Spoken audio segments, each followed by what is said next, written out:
Are we live on camera? Hold on. T-minus 50 seconds.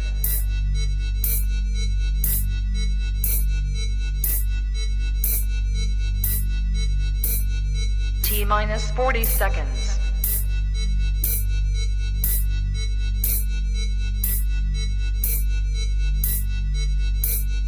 T-minus 30 seconds.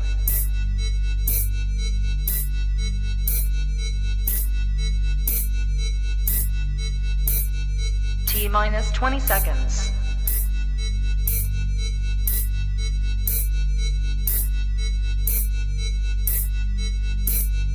Ten, 9, 8, 7, 6, 5, 4, 3, 2, 1, 0.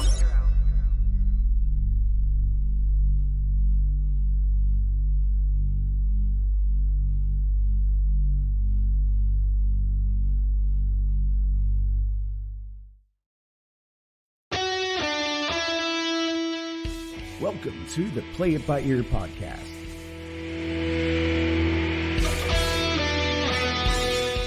The podcast where the topics may vary because, hey, we play it by ear. And now your hosts, Aric Fiscus, Brady Limey, and Todd Griffin.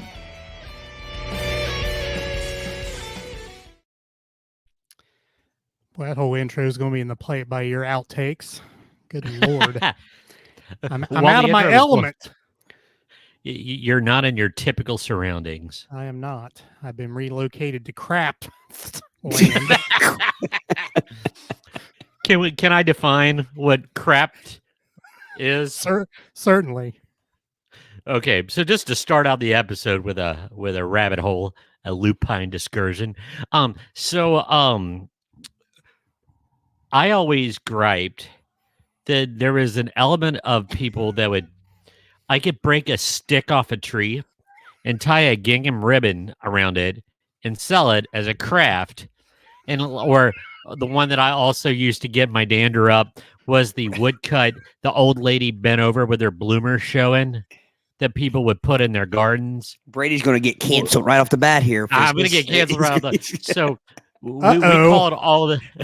See? Uh-oh. Told you. But not your stuff, Becky. She's in a nasty humor. She just had surgery. She's in speedy recoveries, Becky. Yes. I hope I'm not in your position later. I had to get a shot in the shoulder back in the wintertime. But anyway, you can tie. She had shoulder surgery. I think I can stay on her bad side. I can bob and weave. You only got one arm to dodge, yeah. You know which direction it's coming from. Exactly. But anyway, you could tie a gingham ribbon on a stick and call it a craft, and not my decor taste. So we always called them crafts. Well, let's get a little bit of a disclaimer. I think this was before the craft world blew up a little bit too. Yeah. And not the wonderful Pinterest-worthy things. I'm talking about the stuff that was like a badly drawn child cut out on a piece of plywood, and they would put a steel piece of rebar and bend it like he was peeing in the garden. Like a preschool Bible school craft project. Yeah. Glue a piece of cotton to a popsicle stick. Or I was going to say a piece of a construction paper and some macaroni on it and then frame it and put it in the house, But not insulting people. My sister is a crafty crafterson. She's an excellent scrapbooker. And so that's where the word craft comes from. So to further explain here, I am in my wife's craft room. As my son is upstairs playing a Rocket League tournament, no one wants to hear him scream at the computer all night. So it might lose our TV 14 status. Exactly. When you get a bunch of guys playing video games together, even the Pope and St. Paul would probably drop some salty Aramaic. I don't know. I don't think we ever did that back when we played video games a lot. Oh, no. We are pure as the driven snow. Speaking of that, confound it. Pinkerton's in the house. Fiddlesticks and Fishburne and confound that. Pinkerton! Shaman. The old man! Yeah. Old man. There you go. Stallion! Stallion, jam humor you, there. You were Stallion, weren't you, Fiscus? I was Stallion. Yeah. And I Brady was Shaman. Shaman. I was Pinkerton. And Doug was the old man. And an NBA Jams fan. We need to break that out. Yeah. We're talking about if anybody ever played NBA Jams and it got to where you could create the one version of it. I don't know which one it was, but you could play as other characters besides people. So like I think Aric was a horse. I was a horse. Yeah, like mascots. Aric was a horse. Brady was weren't you the Minnesota mascot. Timberwolves mascot? Yeah. I was the Sonic's Bigfoot. That's who Pinkerton was, and then Doug was just an old man. Doug was. I don't think Methuselah. I don't think it was a mascot. It was just an old man. Yeah, it looked like I imagined the prophet Isaiah, or one of those California cult, shaman. But anyway, welcome to the people in chat. Maxwell is with us. Maxwell, and Maxwell. That's why I say your name like that. It's a throwback to NBA Jams because I always go Maxwell, like the guy on it. I just realized I did that. Already established. My wifey was in the room, probably just enough to chide me and then turn around and left. Chide. Miss Casey. Happy summer to you, ma'am. Ma'am. John. Richard, fine and dandy. Thank you very much. Good to see you, Richard. Richard's he's a Vinyl Countdown fan, so cool. Yes. Comes out to shows. He's the one he bought Celia a cake the other night for her birthday at a show. So thank you very much, Richard. Well, very nice. I think I saw pictures of that cake on Facebook, did I not? By the way, it was delicious, Richard. I mean, did it have black icing? No, it was, and because Celia prefers white or yellow cake, and so he got her a white cake, I believe, but it was absolutely delicious. Richard, you have to tell us the name of the bakery so we can give him a shout outs. But maybe one of the best cakes I've ever ate. Nice. Yeah. We ate it in the parking lot at a Turfway Casino. And in honor of my T-shirt, Booger. There you go. Yeah. All right. Emerson Bakery is the bakery. All right. So if you want a good cake, you want a good slab of cake, go to Emerson Bakery. Emerson Bakery, yes. All right. Welcome one, welcome all. If you've never been on the or watched the Play It By Ear podcast before, we all come to the table with a topic. We will discuss said topic for a length of time as to exhaust said topic, and we will lay waste and move on. Waylaced. I like waylaced. Waylaced, yes. I just had some dyslexia. We have floggeth the equine. Easy now. All right. We are in the order on the screen in which we will present our topics. I will have the game of the evening, which is one of our favorites, Misery Index. Oh, hey. All right. So, Brady, before I start my... Hold on. Let me talk about the... yeah, that's right. Visit the website. We're discombobulated tonight. playitbyyourpodcast.com. We will discuss the website here a couple of different times over the course of the show. Celia is also with us. Super sketchy internet here in Bainbridge. Shocker. That sounds like an excellent opening to a folk song. Probably not. The only thing it's super sketchy in Bainbridge. As we lost our Bainbridge. Yeah. No offense to our friend Dave Shoemaker who lives there. Fine, man. No, I'm just kidding, Dave. Really. All right. Home of the Bearcats, the Paint Valley Bearcats. All right. Brady, you're up. Okay. I reminded myself before I start on my topic, this is too good of a driving. Some people call them shower thoughts, and a lot of times they are shower thoughts, but this was a driving thought. I was driving back from Guitar Center, and this is going to be an odd story. So, I started a project last week. I'm building a do-it-yourself guitar kit, and I've been working with a lot of blue wood stain. I had to go get some parts at Guitar Center. I'm driving. It's kind of raining, and I sneezed, and the tissue. I sneezed blue. You smurfed. I smurfed. And thank you, Todd. You read my mind. So I'm going to quiz you two gentlemen. What do we always call that color Kool-Aid that Brian always had that I never liked, that it was a berry flavor? We called it Smurf piss. Yeah. Yes. Smith. Then when I had sneezeth, and it was blue, I've got to think, wait a minute, this is ridiculous. Here is my driving thought. Why do we assume that Smurf urine would be blue? Because skin color does not determine urine color. True. So by that line of thinking, when I get a tan, my urine should turn brown. You're catching where I'm going with this. Yeah. So why do we assume that bodily fluids of a Smurf would be any different than any vertebrate and take the color of its skin tone?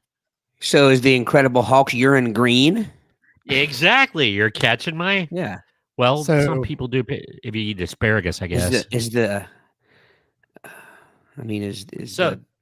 Stay Puffed Marshmallow Man's urine white? It might be. So Brady, you yes. Are the resident animal expert. Most variations of urine are yellow. It is, because it's the only difference is because we don't get to see it. It's like one of the number one questions I would always get from little kids is, why have I never seen a bird pee? Because like their urethra, their kidneys dump into the same places their anus does. It's called a cloaca, and it all mixes together, which gives it that distinctive, bird, reptile, fish, all kind of does that, or it does that. So that's why you never see a bird hiking up its leg and peeing on a tree. So it's all, so if a bird poops on you, it also peed on you. Yeah, which is why it's bad for paint, because the uric acid will eat away paint. Nobody's ever said, though, that a bird peed on me. Exactly. And now you know why. But all right. So every pee-pee is poo-poo time, and every poo-poo is pee-pee time. If you're a Boyd. Yeah, yeah. Boyd. But I never really thought about that before. Or a reptile. But then again, I don't know that I ever thought about Smurfs having blue pee. I mean, I know the joke. I know that it's Smurf, but I never really thought about. I mean, would it be an unhealthy Smurf? I mean, because a healthy urine is like a straw color, right? I think that was a character. That was the one that was a 3-pack-a-day smoker. There was Papa Smurf, Brainy Smurf, and there was unhealthy Smurf. Can I bring up another thought? I wasn't in the car with you, but I would be concerned if you are working with these chemicals and you're sneezing blue. I think what it was. It's time to wear a face mask. I wasn't picking my nose, but I think what happened was it's water-based stain. And I think I just kind of did one of those numbers and scratched my nose. So there was maybe just a little bit on top of my mustache or something because I hadn't shaven. Oh. And then when I sneezed, the water-based stain just gave me Smurftastic. I smurfed all over when I smurfed. So what an amazing language. Speaking of which, though, I put this on Facebook, not quite blue, but everybody needs to go out and get them a Grimace shake. It's made out of Grimace, little fine shards of Grimace meat.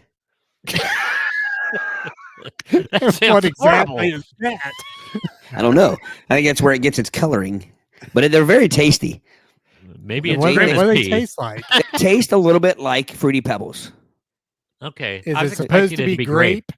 No, it's not grape at all. Somebody said on my post mixed berry. A lot of people I've heard, including Celia and my daughter, both thought blueberry, a little more blueberry than mixed berry. But it's definitely it's not tart or sour. Again, it's just sweet. It's just like Fruity Pebbles. I mean, it's kind of like a sweet. I wouldn't want to drink more than one of them. I mean, it's when you're done, you're done. You know what I mean? Like it's like wow. Yeah. But very tasty. My battery was about ready to die when I was at the airport in Atlanta and I saw the Grimace birthday shake and I was trying to take a picture and I didn't have enough power, because I was going to send you that. And I was like, oh my gosh, it's a Grimace shake. Well, I'm usually against any shake that's not chocolate and or peanut butter based, that type of shake. I'm not usually a colorful shake drinker. Say is more of the fruit shake, strawberry. I do like a raspberry shake from time to time. I like a nanner shake. That's one of my favorites. Todd, I think that may be the first food rule I've ever heard you spout. Well, it's not a rule so much because, like I said, I do break it from time to time. But yeah, so I recommend everyone going out and trying to Grimace shake while they're still available. And if you try one, give a review. Post a review on our Facebook page. And I'm really not saying this to be funny, and I'm serious. I wonder if the Grimace shakes taste like the Smurf cones at Kings Island. I haven't had one of those in ages, but not from what I remember. The Smurf cones, I don't remember them being like just really, really sweet. Like I remember them being good, but not. I mean, but this is sweet. Like I said, it's very sweet. I keep going back to the Fruity Pebbles because that's the closest thing. Just like if you just like the way almost like your milk taste after you eat Fruity Pebbles. You guys don't drink milk. You don't probably eat Fruity Pebbles.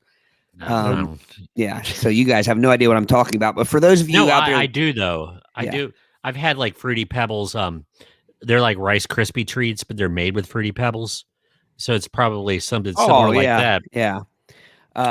So real quick, Brady, before you get started, you kind of remind me of a thought here. If I can hijack for a second, I think I talked about this a couple episodes ago. I had some dental work done, and I had laughing gas for the first time since I was like a kid. And so I'm, and they came in and asked me if I wanted. I'm like, yeah, sure. And because I'm not a big fan of the dentist, so I thought it'll help. And so I get the laughing gas, and I kid you not, I'm not just saying this to be funny, but I'm sitting there and they leave you. They like hook you up to the laughing gas. When I was a kid, I remember the thing went all the way over your entire foot. Yeah. Now it only went over my nose. But anyway, they leave the room, and I guess they're giving it time. So I'm probably in there for 10, 15 minutes by myself. And I thought to myself, why do they call it laughing gas? And instantly, my lips started to curl up, and I started to smile. And I thought that's why they call it laughing gas. So like you're fighting it. Like fast forward to yesterday, I had to get more dental work done, and once again they asked me, and they must have really hit me hard with the laughing gas because same thing. I'm sitting there, and I kid you not, I could not stop. I was out loud chuckling, like laughing, and luckily no one was in the room, and I'm laughing, and I'm like, this is crazy, and I had this little. I don't know why I had this little thing in my head where like I was talking to an animal and and I said something really stupid to the animal and it's like a fever dream. So I'm sitting there and so this cow walks up to me. I'm driving. Somehow the cow walks up to me and says like, hey, how's it going? And I say, don't worry, man, we'll get him next time. And I got to laughing about that. There's nothing funny about that, but I got to laughing about it. And then I got to laughing thinking about a few people that if I told that, they would be laughing. So that I'm laughing about them laughing about it.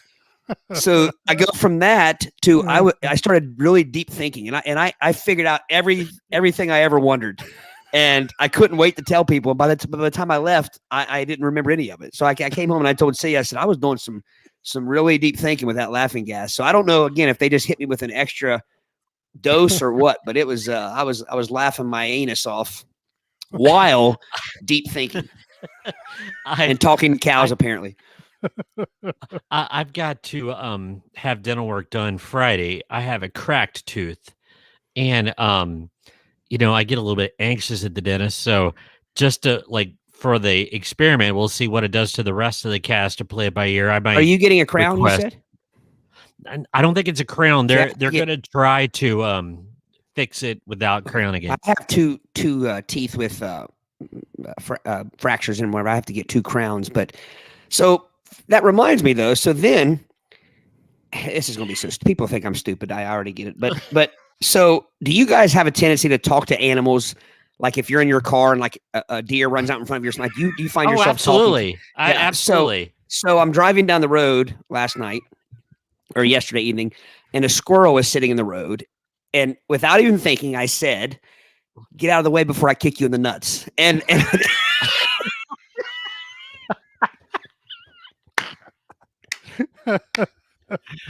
it didn't hit me until later. It hit me until later how funny that was, unintentionally, because squirrels pack nuts, and they probably have nuts too. Well, I mean, I don't know if this one did or not, but so anyway. I always, whenever there's a deer standing beside the road, I always say, "Hello, deer," like that, and I chuckle to myself. Do you ever stop, roll down your window, and talk to the animal? No, but I did. I stopped in the middle of the road on Ash Ridge, Arnheim. There was 2 like baby raccoons. Yeah, and they were terrified. I tried to honk the horn, and they just cowered down and doubled down, and I felt horrible. And I didn't want to pick them up because I was afraid Mama would come and bite my face off. So what I did, I just kind of scooched them the other 3 feet.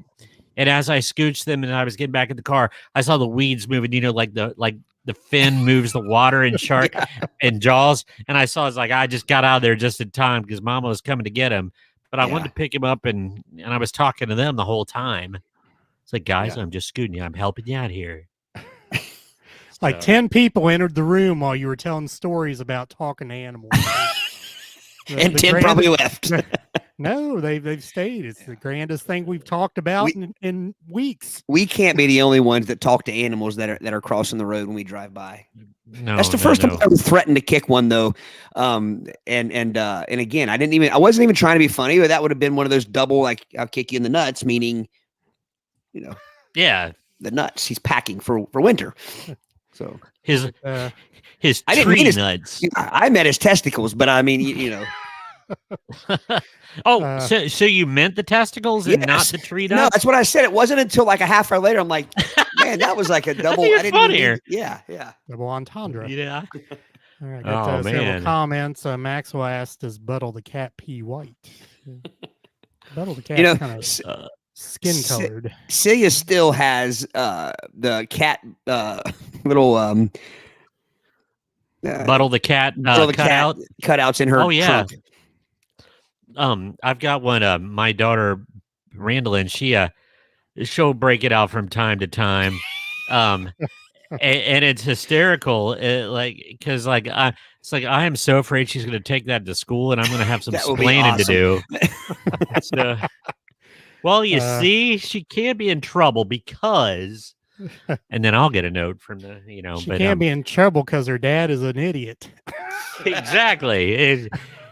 I just about made a fatal mistake. I'm not even kidding. I reached down. They were out of my typical water. So I had to get this kind at the dollar store. But I was cleaning earlier. And I reached down and thought I grabbed my water. And I grabbed a Lysol. And they look really, wait a minute. They look really similar. I about really messed up. You need to either sue Core Water or Lysol. Oh, wow. And I have jumped on the Liquid Death bandwagon. That water. Have you had that yet? I haven't. What's the deal with it? That's good. It's just good. I don't know what it is, but it's very, very good. It's just a can of water. How could something called Liquid Death be good water? I don't know. It's very good though. I've just had the regular. I don't like sparkling waters or anything like that. But it's I've been. I'm shaving minutes off your life whenever it's like hot dog water. Somebody on the Internet Hall of Fame site on Twitter, they said, how does anybody like sparkling water?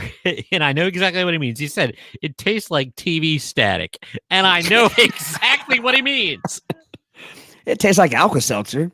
But no, the Liquid Death, I have found that it is the best for shows. It quenches my thirst at hot shows better than regular bottled water and stuff. I don't know why, but it's pure and cleaner. That's what it is, Todd. You're making a deal with the devil every time you drink it. You're shaving minutes off your life. I'm Ralph Macchio. Richard goes with chocolate for his favorite shake. Hello, Savannah. The Gold Star chili banana cream pie shakes are amazing.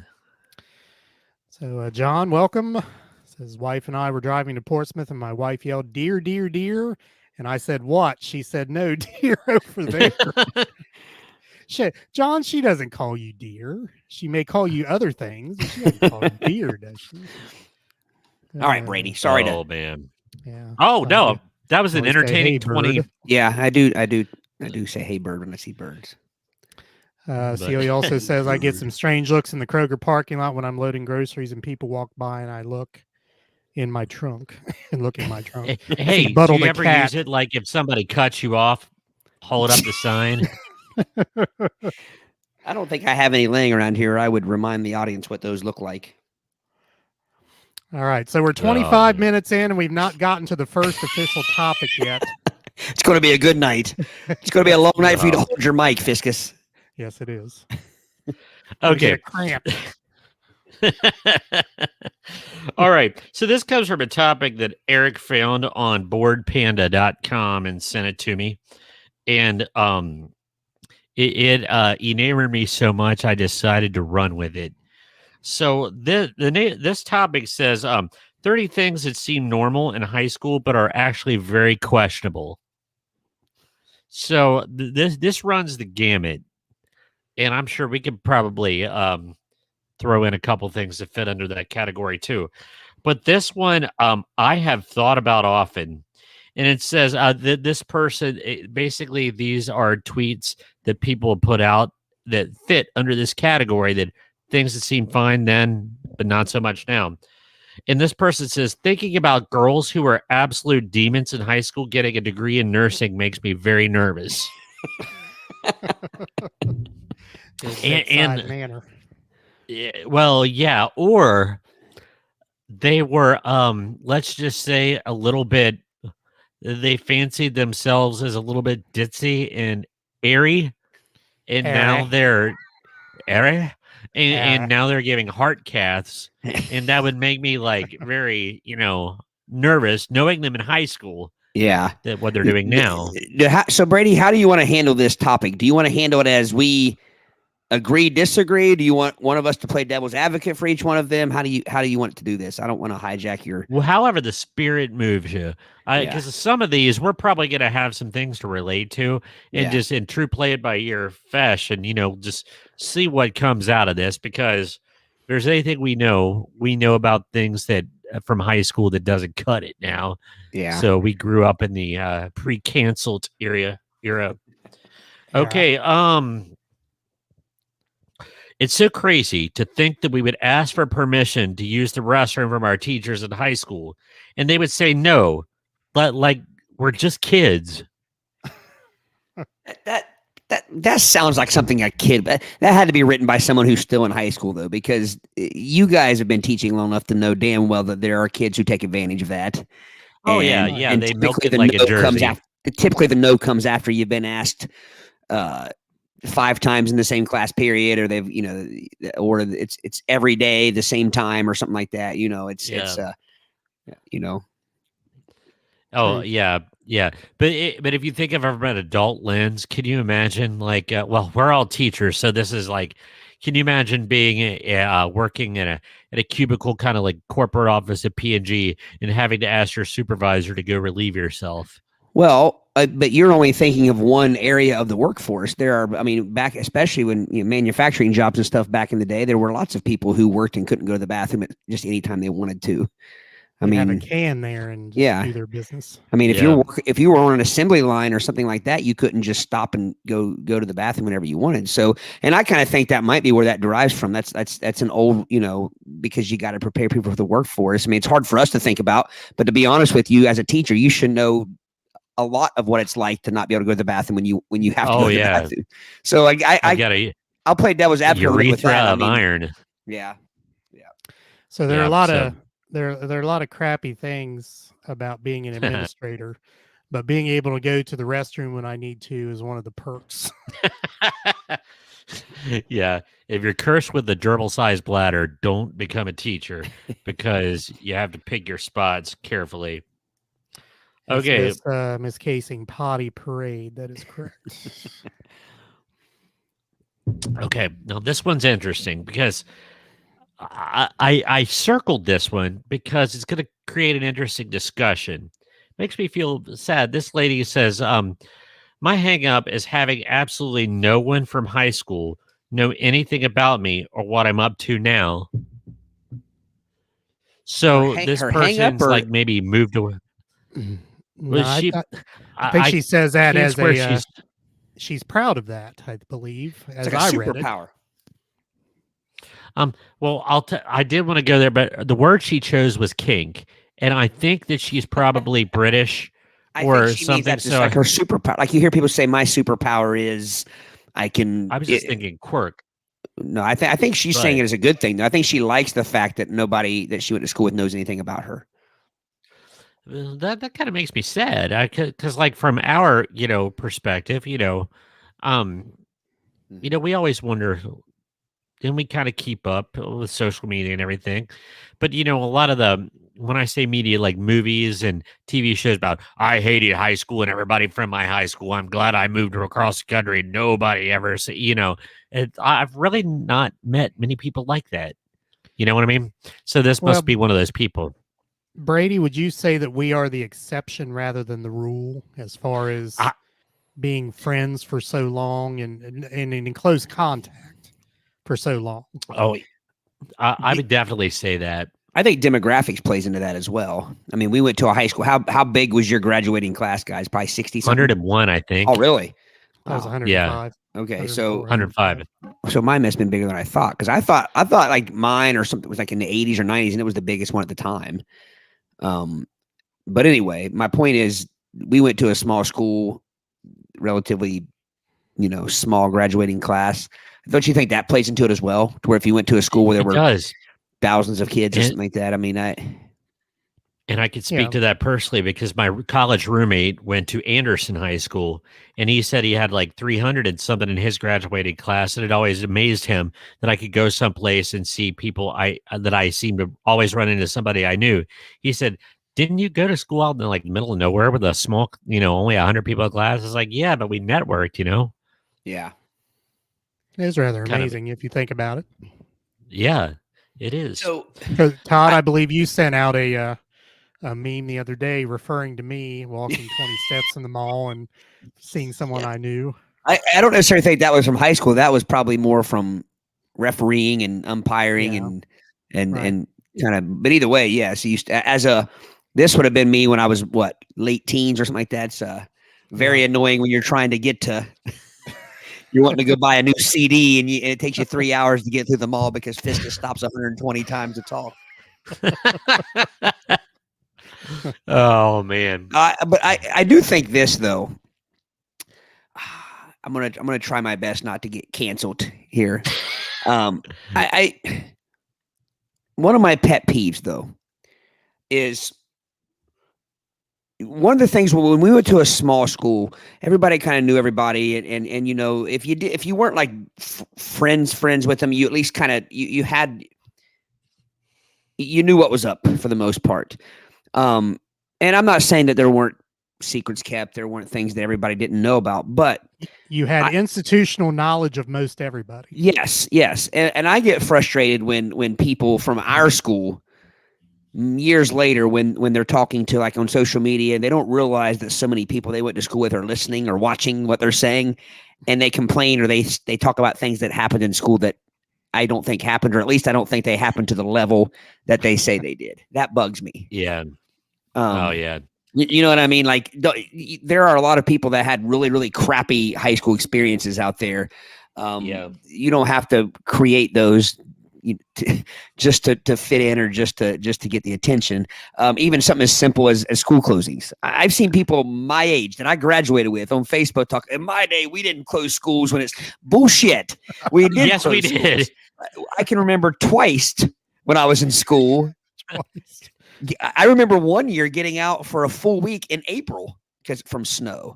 One I year remember I was that. a junior, senior year. I mean, but that's what cracks me up. I remember when that happened. Yeah. And I don't call people out on that because I don't care to fight with people over Facebook or something, but busted. You're lying. I graduated. I sat by you in class. You enjoyed your snow days too. So just because you're a parent now and you don't like snow days, don't mean you have to lie. That's true. So true. Do you suppose Miss Casey can comment? She knows we had snow days in the mid '90s. So do you suppose that's just a product of getting old and crotchety? Because I feel myself getting old and crotchety, and I feel myself saying such things and knowing I had to walk to school uphill both ways, and shoes made of cardboard.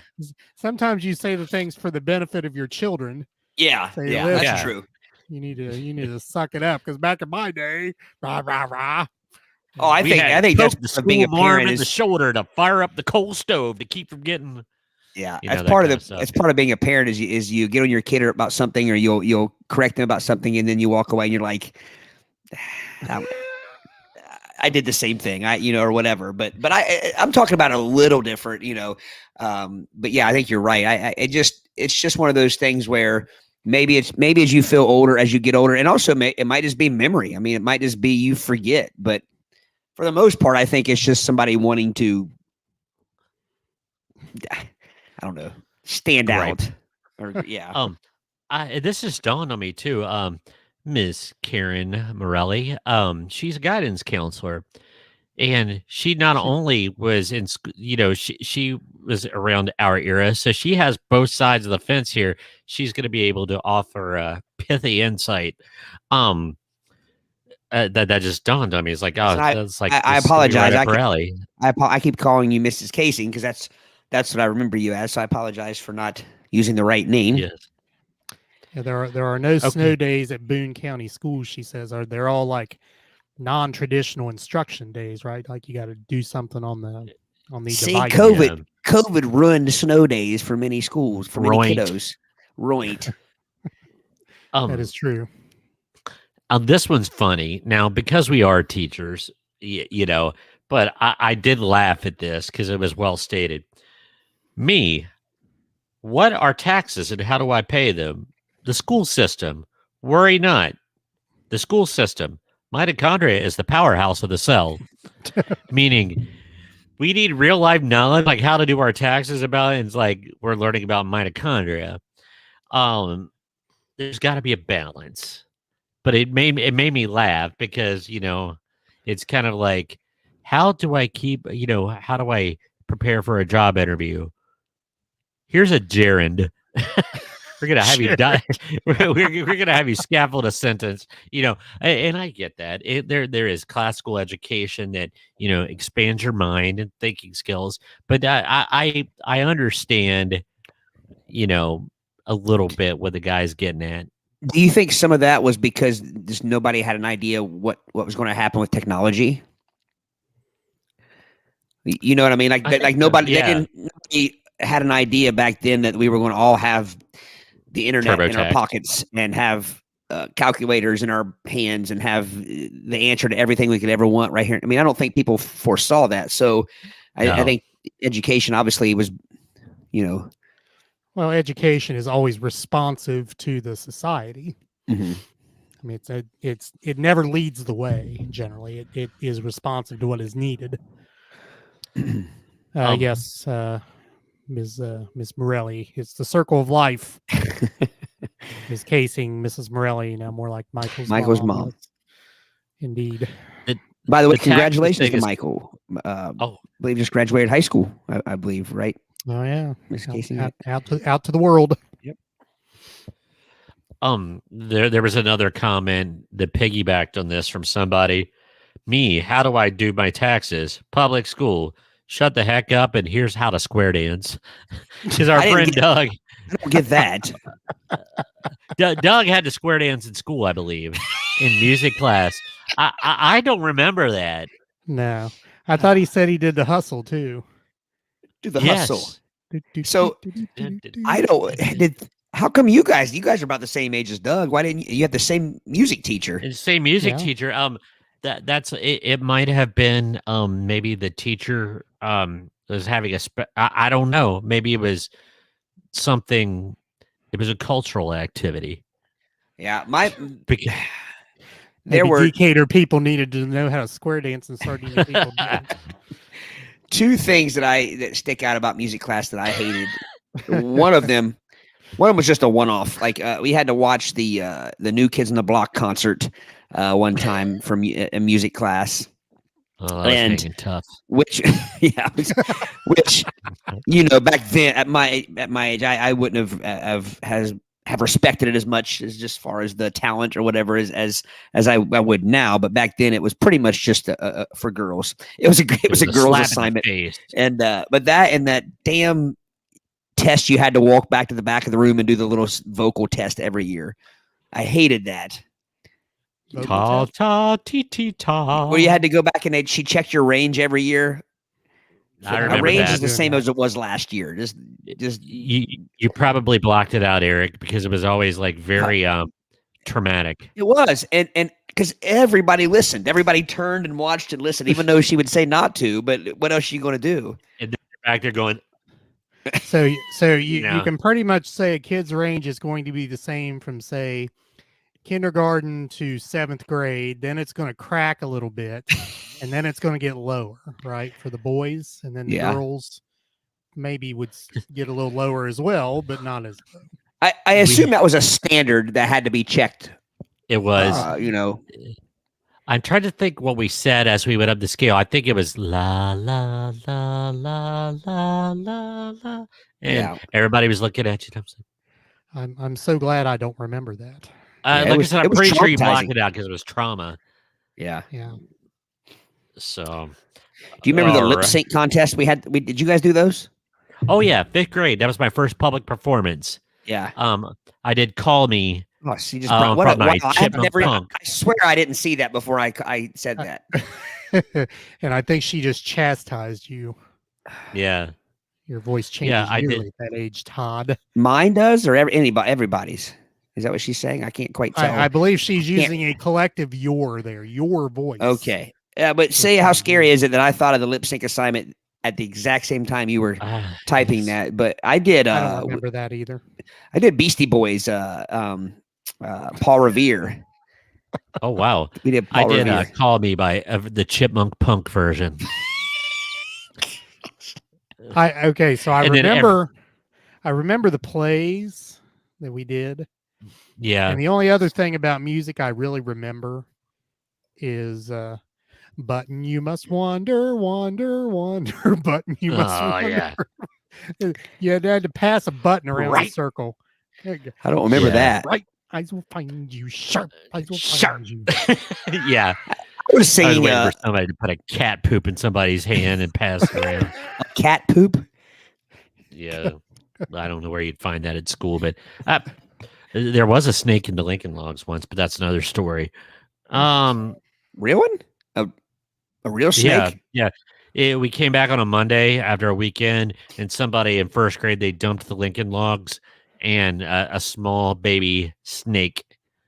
Wow. You would think that it was the apocalypse, the amount of squalling and caterwauling that was going on. I wasn't in your 1st grade class, so I don't remember that. It would be the exact same reaction that I would give now if a snake fell out of my Lincoln Logs.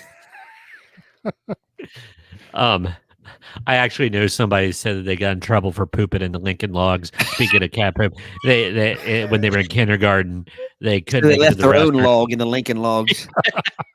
Become a stinking log. Well played, sir. I can only imagine that would probably get you a psychological evaluation these days. This one's funny. Cussing all day in school, then turning it off when you got home was a real skill. Facts. Now it's the opposite. We have to not cuss at school. Yeah. Right. But we have language pure as the driven snow, so we don't have to worry if we were the type that cussed, it would be tough for us. Yeah. My dad listens, so he. No matter how cold it gets, there's always going to be that one kid wearing shorts. Oh, and they're from Georgetown. I'm sorry, I didn't mean to say that.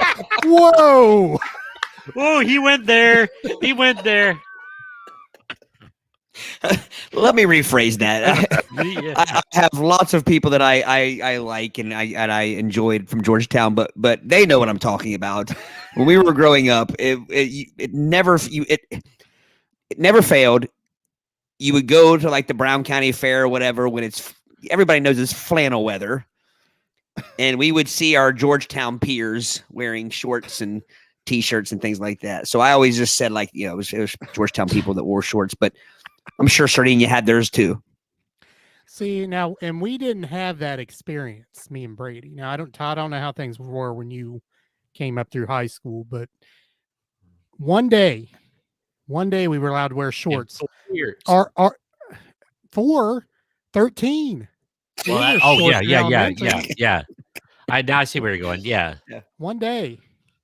So I can't remember. I can't. I think we were allowed more than that. I don't know that it was just willy nilly, like whenever you wanted to wear them. But well, schools for a while went to okay, you can wear shorts from this date to this date.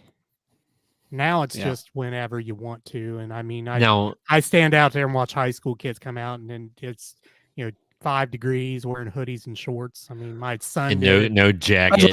Now it's everybody, but back then it really was like it wasn't everybody back then. It was just it seemed to always be, and again, it seemed to be. You're going to go back there again, aren't you? No, it just seemed to be people who would try the macho, like you know what I mean, like the I'm tougher than you. I'm tougher than you. It was a flex. It was a psych. It was a get inside your head sort of thing. Yeah. And our friend Doug always did a great impersonation. This was even back in high school, addressing just that, where somebody walk out on a 20-degree day without a shirt. And my feelings on that. Or I was going to say we've already talked about. I'm not the least bit cold. I'm not cold at all. That kind of deal. I don't care how. First off, I think all agree that no matter how hot it is, you should always have a shirt on unless you are swimming, getting ready to swim, showering, getting ready to shower, or just have showered. Yes. But same idea. I'll add sleeping to that. Oh, sleeping, yes. Yeah, I agreed. And some people wear shirts when they're swimming. So. We're old-fashioned. This one perplexes me because I'm not exactly sure what they're trying to say. And I had this one circled because maybe you could translate. I'm sick of coffee. I want whatever theater kids consumed that I want whatever theater kids consumed that made them act like that at 8 a.m. I get what they mean now that I've said it out loud. As a parent of a theater kid, I'll take this one. I think what they're getting at is theater kids are typically known as being dramatic, but also happy. Like just But that is an incorrect stereotype because they should come and see my daughter at 8 a.m. in the morning and see how grouchy and surly. So I think that's one of those. But I think it's basically just again dramatic, but also not even dramatic, just chippy, just chirpy. Like what's the word I'm looking for? Like chipper. That's chipper. But again, that's chirpy. I like chirpy. That one better. Chirpy is like mouthy. Chipper is what I was going for. Yeah. Okay. But when I read it out loud, I finally got it. Because they don't want coffee. They want whatever the theater kids have that make them act like that at 8 a.m. Yeah, Savannah, I got it now. Thank you, Savannah. Savannah said that one kid wearing shorts would have been her brother, and yes, he went to Georgetown. I'm telling you, I was not trying to be mean. It was just a fact. It was a thing. Both Karen and Celia seem to remember shorts being a date range. And Celia also seems to remember for a while was if the actual temperature was 100 or more. I remember Aric at band practice where we would be out in the field and unallowed to wear shorts. We'd be out there in the jeans and we swat ourselves out 20 pounds. That was awful. It is awful. Was that 100 really a thing? Because that was it ever 100? I'm going to go as far as to say I recall it. If it got to be 100 degrees, it canceled school because we didn't have AC in our school. I remember being canceled. Well, a lot early dismissals. There you go. Missiles. Yeah. Swiss missiles? Swiss missiles. Yes. Oh, man. Well, I'm going to do one more and wrap it up. I see I'm approaching almost 50 minutes, but this but you didn't get started until 30 minutes in. Yeah, that's true. Okay. Wow. Little high school me was really out there running a mile in PE all the time. If you actually asked me to put on a gym uniform and run a mile today, I would straight up puke on you.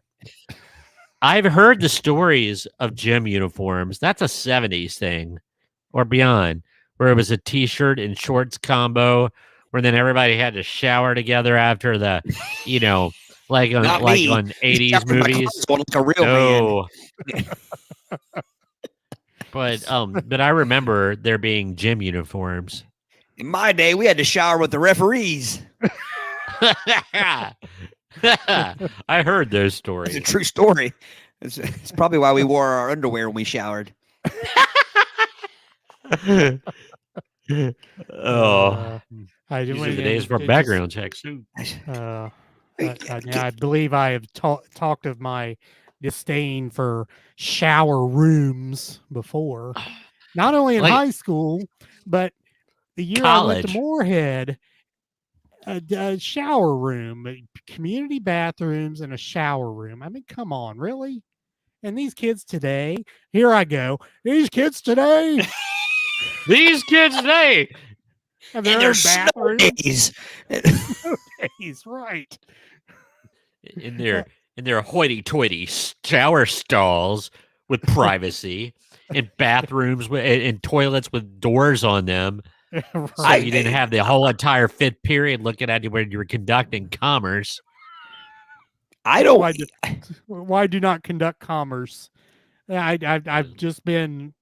I have PTSD. I cannot conduct commerce unless I know I'm in a private place. It's like, no, I'm not doing. If I'll go to the family restroom in Sam's Club just to have some privacy. I'm not going sitting in a stall. I don't care if it has a door on it or not. Well, you are dropping off the kids. I'm taking the Browns to the Super Bowl. I'm not doing it because Sardinia Elementary gave me PTSD. That's why. Oh yeah, I can count on one hand. I think how many showers I took throughout high school. I mean, at school, not at home, but thank you for that clarification. I literally don't even remember showering like right before homecoming, like that kind of thing. Like I just would, throw on the old suit. Throw the suit on. We didn't have hair back then. Everybody had a buzz cut. So, you didn't have much to deal with as far as hair goes. And I just don't. And you remember, sorry, I didn't mean to interrupt everybody knew I remember going in after art class and having to wipe the paint, go to the restroom to get the paint off my hands.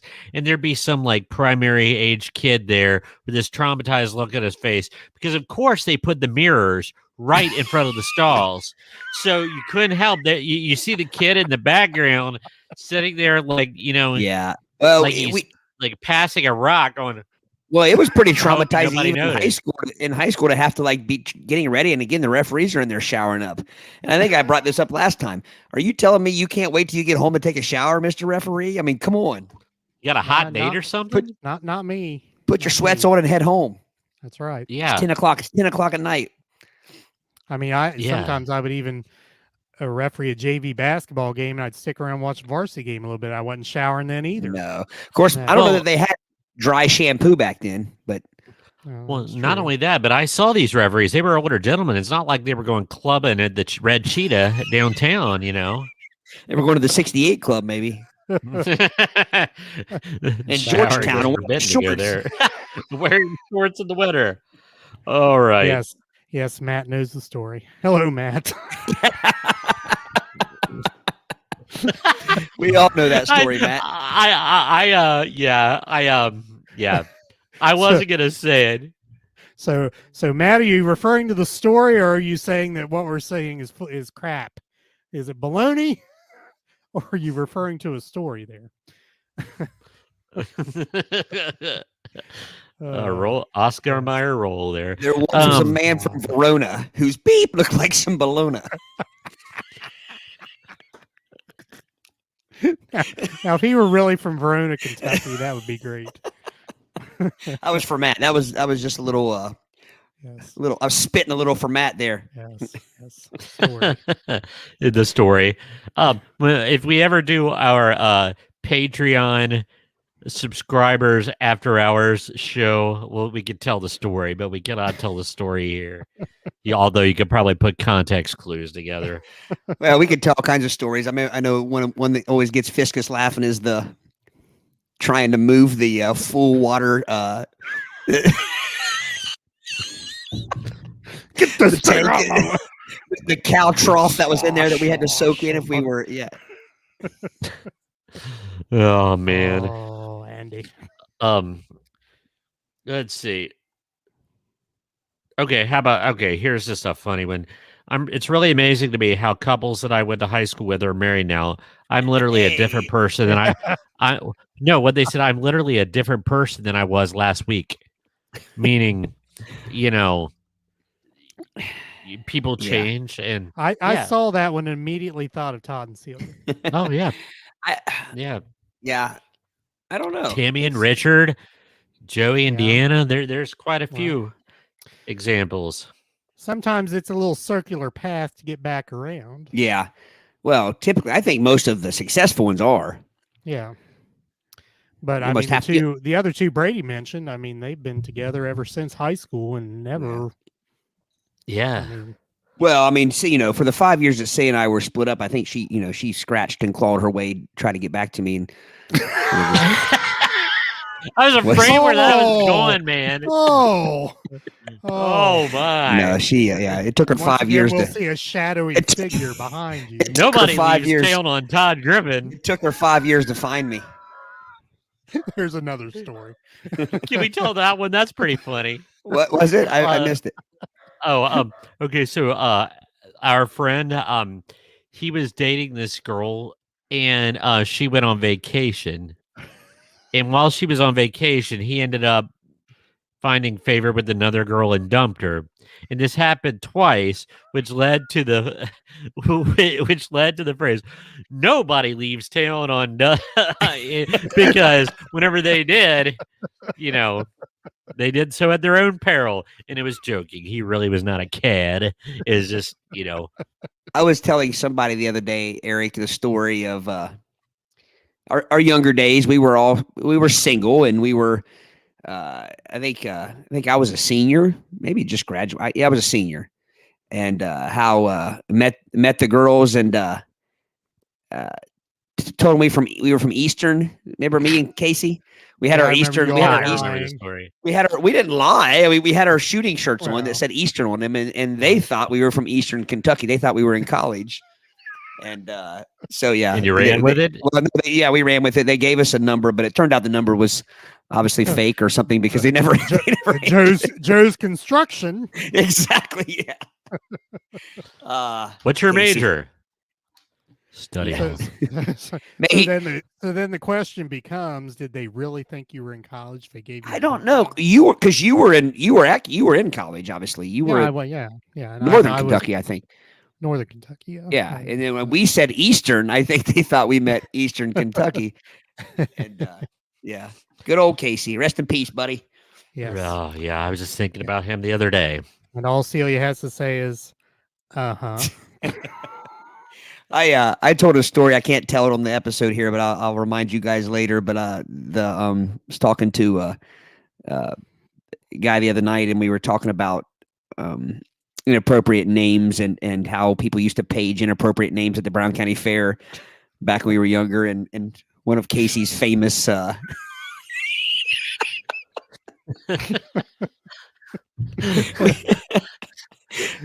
You guys may know what I'm talking about, but if not, I'll text you later. But I was just telling a story about Casey the other night. Oh man. And this really is the last one because we're at the 59-minute mark. Why do people brag about things like getting 2 hours of sleep per night in high school? Like, bro, you're 16 and you're dying. That's not a healthy choice. Like, I drink 10 Mountain Dews and have 1 hour sleep. It ain't cold out here. That kind of deal. It's like, come on. Anyway. Because kids, present company included, are stupid. Yeah. I don't know though. I think it kind of, I don't know. It goes to adults as well. It's a different, you'll hear adults talking about that. Like, I haven't slept in 3 or 4 days. I've worked 97 hours this week and blah, blah, blah, blah. And it's like, it's great. Like that's like it's toughness. Well, I mean, not only that, but it's like, and I know there are people that have to, and I don't mean to knock at all, but if you're doing it because you just want to, if you snuck up behind them and clapped real loud, they'd soil themselves because they're so strung out. They're like, because they're. Don't get me started. Then I'll go down my path of perfect attendance bonuses and stuff. I hate that stuff. Yeah, that's dumbest thing ever. Can I throw one more in there? Is it okay? Because I do remember this. Remember that phase of grade school when it was pretty common for kids just to randomly throw up in the middle of class? Yes. Well, I think what they mean is like, it was anxiety. Like kids would get anxious, and you had that one kid, and I won't say their name, but we had one in our class that after lunch every day, you knew that you could set your watch by it. They were going to puke. Yeah. And it was probably anxiety about a certain class, which is really sad, So that was one of my biggest fears of going to school, was throwing up at school. Yeah. I never hoisted one time at school. I was proud of myself. Really? Yeah, not once. And I rarely throw up. And I'm serious. In my entire life that I remember, I mean, obviously when you're a baby, you spit up or whatever, but maybe 10 times my whole life I've thrown up. Gosh, I mean, dude. I don't throw up. I'm not a puker either. I don't. Yeah. But that 4th grade puke, I mean, that's legendary. It was humiliating. 2 years ago in 5th grade, I had to excuse myself from the restroom. I grabbed the trash can on the way out, and I puked in that trash can all the way down to the faculty Brady, restroom. You're a puker, though. As a matter of fact, you mentioned the laughing gas earlier. Didn't you throw up the last time you had laughing gas? I threw up so violently, the Kit Kat that I ate for lunch came up and landed on the nurse, and you could still see the K in the chocolate imprint. And I'm trying to remember if that was just a hallucination or if that really happened, but I think it happened. Dude, I was talking to cows. I mean, you never know. You never know. Well, I hope you don't throw up this time with laughing gas, because I would think it would be weird to throw up with laughing gas, because it doesn't make you like dizzy, or there's nothing like that. It just makes you not care. Well, yeah. Didn't I say, because my mom yelled at me, because like we got home and I was throwing up in the driveway, all over the driveway in the garage. And I'm like, wow. And she was yelling at me thinking I was, and I couldn't stop laughing when I was yakking. So the question, why was she so upset you were throwing up on the driveway? Well, it was a blacktop driveway. I'll answer that, because there's no sense in it. No sense. I think throwing up in the driveway yes, there was sense in it. The contents of my stomach needed to come out, and the sense in your was head. You made yourself throw up. No, do we have any medical professionals in here? There's nothing about laughing gas that should make you throw up. It doesn't make you dizzy. It might just be like drinking. Well, see, when I had my cast changed in 8th grade after I had my foot surgery, they gave me gas to and it made me sick. So I just might have had a sensitivity to it. That just some people are. Aric hasn't thrown up 10 times in his entire life. I bet Brady has thrown up 10 times in the last year. Agreed. I think I've thrown up about 5 times this year. It's a slow year. Well, I mean, we're only halfway through the year. Exactly. It's only June. That is true. Well, I pride myself on fighting it. I will fight to the death to keep from throwing up. Oh, I will like the cartoons. In misery for hours and hours before I give up the ghost. Oh, good night, Miss Kasich. I said it too, Miss Morelli. She's Michael's mother. Morelli. Michael's mother. Yes. Michael's mother. Have a great evening. Yes. And I don't know if Richard checked out too. See you, Richard. If you're checking out there. See you, Richard. See what he says. One time in 23 years, pretty good run, Todd. Yeah, Celia has seen me throw up. Aric, I might have you beat. Celia has seen me throw up once in 23 years. Yeah, I'm trying to think of the last time I did. I remember a story you told me where you did. I remember a story too. A violent story. Honestly, yeah, and that may be the last time. Really? And that was probably 25 years ago or 24. Was that the double action? Yeah. Yeah. The double barrel. Yes.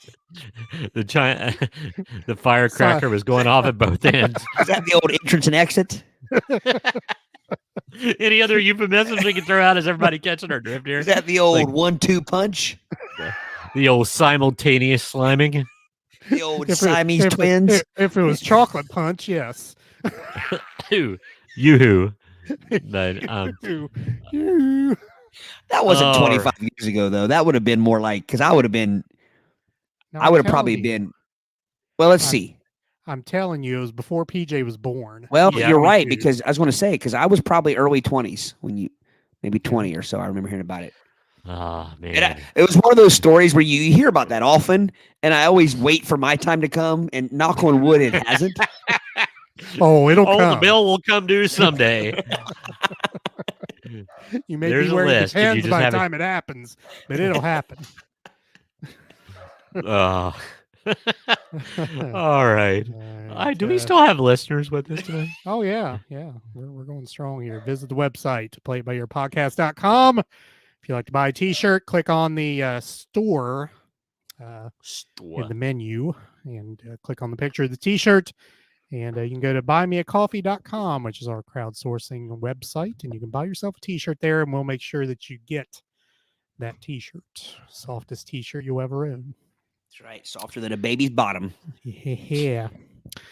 All right. Todd? All right. So I have a list as well. And my list, I think it has the potential to be a little bit of a downer. It's going to be a hard pill to swallow for some people, maybe.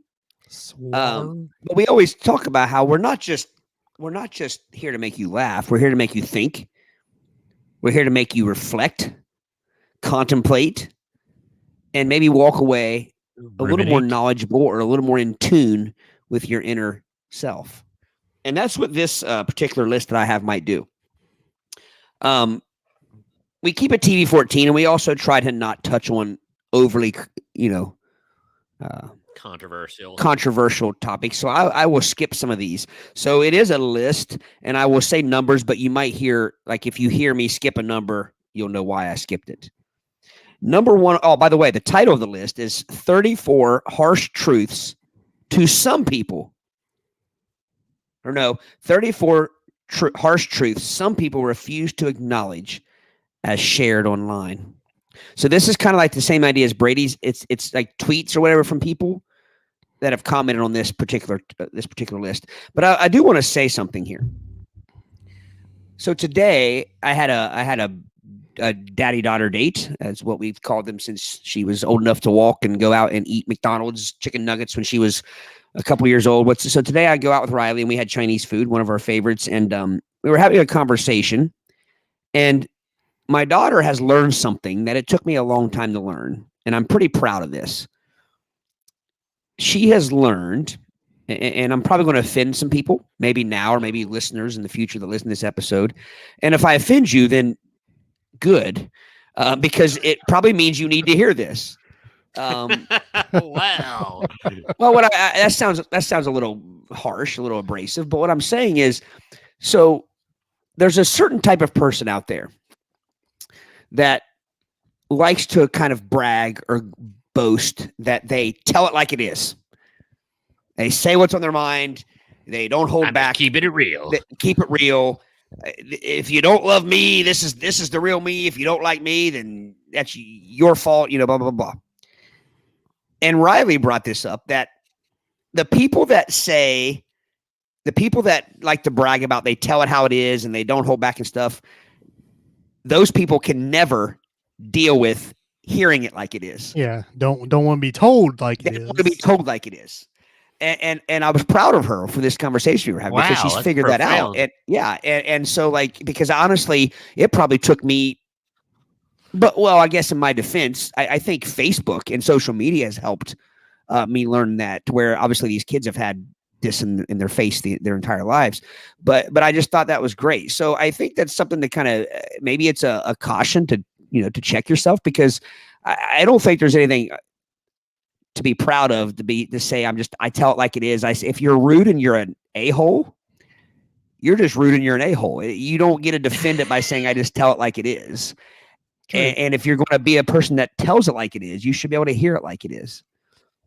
So I think there's a lesson there. And I think this topic kind of touches a little bit on some of these harsh truths that we struggle with sometimes. All right. Number one. That's very profound. If someone disagrees with your beliefs or opinions, it is not an attack against you, and you are not a victim.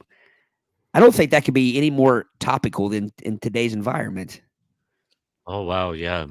We have a lot of people want to be the victim, and they're giving so many pathways to be the victim. And I think that's important to remember. And by the way, we're not immune to this stuff, guys. This is for us as well. I mean, like, right. People can disagree with you. People can disagree with your beliefs. People can disagree with your opinions. It doesn't mean what it boils down to is, how do they treat you? How are they, is the respect there? Do they give you room to be you? But just disagreeing with you does not mean that you're hated, or, that you are death on them, or. Yeah. Yeah. And I think a lot of times maybe that's something you get with age, that you can allow yourself to hear other opinions and be mindful of them rather than taking them to heart. But yeah, it's a good rule of thumb. But it's amazing how so many things go back to basic golden rule: treat people how you want to be treated. But we've almost gotten to the point in society where you are not allowed to disagree with people. You're not allowed to have a different opinion, because that becomes more important than how you treat them. Right. Number two, also very topical. Repeating misinformation doesn't suddenly make it right. The loudest voices aren't always right. It's means you can't smell.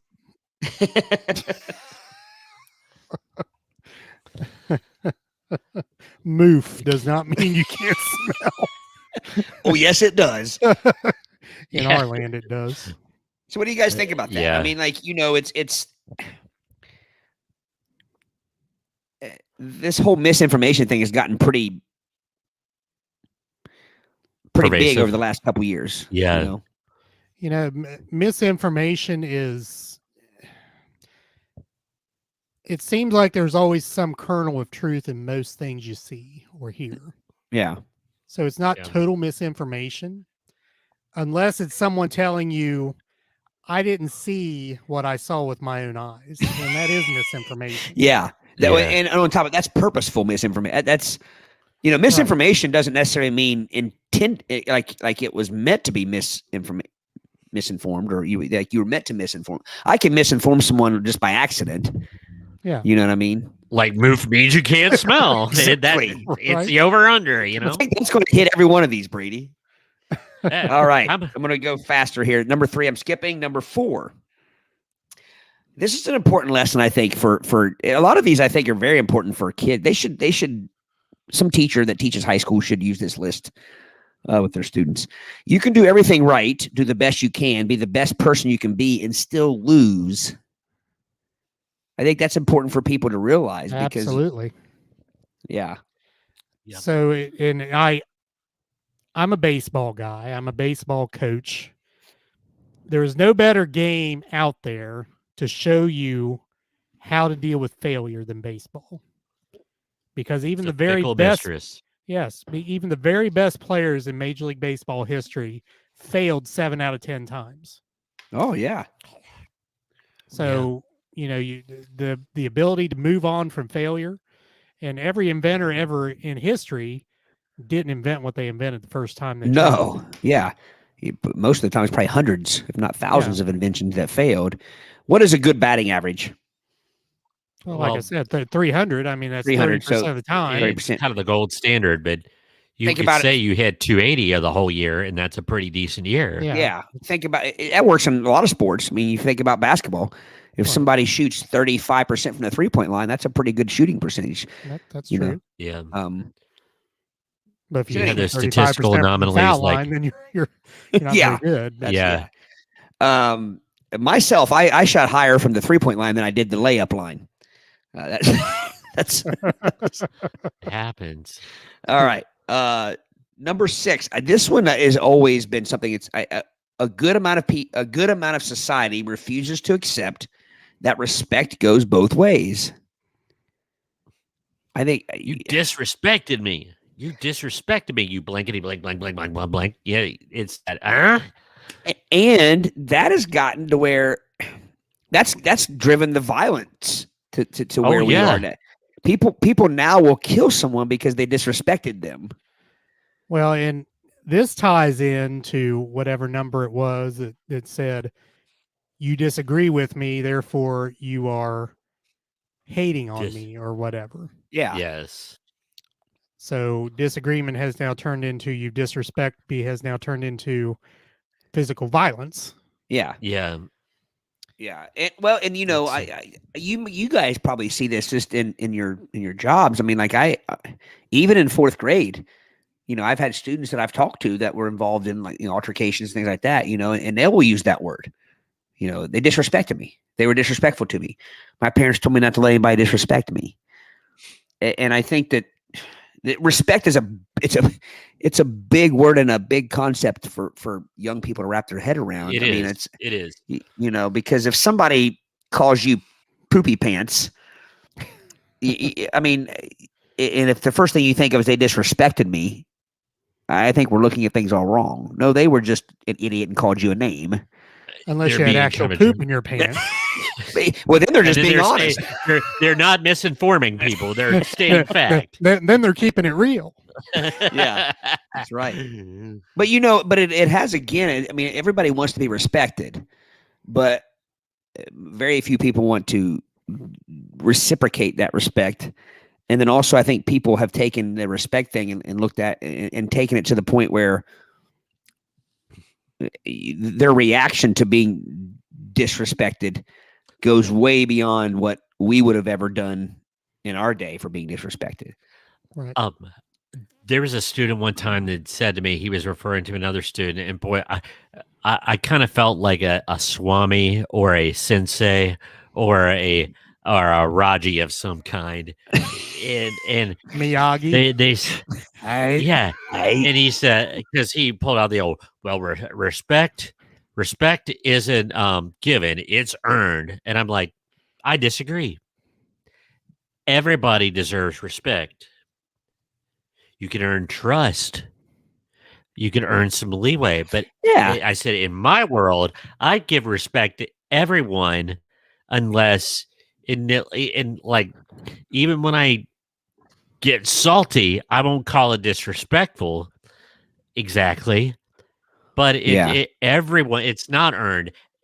Respect is expected until there's a reason not to. I was going to say it's exactly backwards to say it. Yes. Put it that way. It's backwards. Respect is something that you deserve until you lose. Thank you. You know what I mean? Anyway, told you, it's deep stuff. Deep stuff. Yes. We can get deeper. Yes. And I felt like after I said that, there should have been a gong. Yeah, I mean, Matt said it. That's awesome, Matt. Very, very good. That is. Respect should be automatic. They can maybe earn disrespect. That's perfect, Matt. Yes. Said it better myself. Number 7. This is a little comical. Stating a personal opinion and then writing the words "fact" after it does not make it your opinion. Does not make your opinion a fact. You see that a lot on social media. Moof means you can't smell. Fact. And the quicker I say fact, the more so it's a fact. That's almost as annoying to me, though, as someone who uses literally completely incorrect. You know what I mean? Like, yeah, using literally in a figurative way. Yeah. Well, it just because I think people have it's one of those things that catches on, and then it becomes a pop culture or like a I don't know what you call it. It becomes trendy, yeah, a catchphrase. So I literally was flying to school to get there on time. No, you weren't. No, you weren't. Yeah. No, I was literally. Yeah. So some people it turns into a string of literallys in the same sentence. Number 8. We've touched on this before. Then and than are not interchangeable. Would've, should've, could've are not the correct way to write would've, could've, or should've.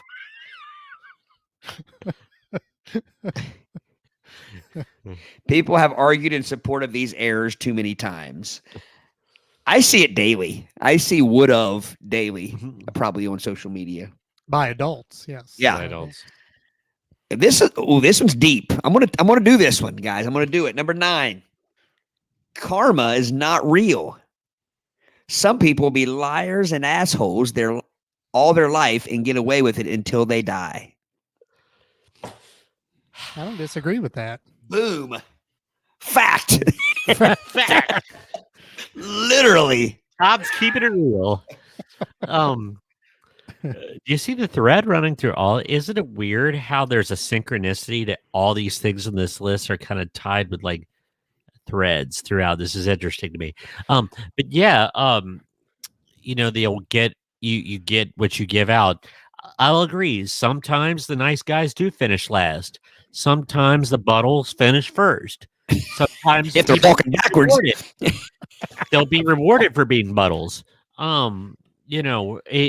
Because they're buttholery, they were successful because they played by a different set of rules without All right, so I'm going to go deeper here, and I first said I agree with that statement. Now I'm going to back off a little bit because how many people that are, as you say, in that what that thing said, can do that all their lives and get away with it?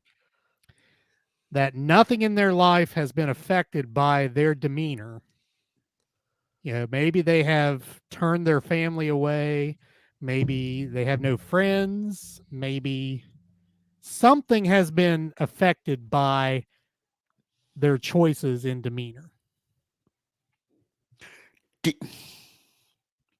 Now, is this outwardly? Like, are you saying that they just don't know it? They're oblivious to it? Oh yeah. I would say most people who are that way are oblivious to it. Yeah. But also, do you think that here's what I don't like. I don't like when people overuse the karma threat. We've all done bad things in our lives. We all sin. We have all made bad choices. I don't like it when somebody instantly wants to throw karma. Karma will come back and get them. Maybe karma is real, but karma is smarter than you. Maybe karma realizes that if I pulled out in front of a little old lady on the road, I was not saying I hate little old ladies and that the little old ladies have no place on the road. You see what I'm saying? Like maybe we tend to want to wish karma upon people, but we don't get to choose that. Like, no, karma is not what we want to have happen.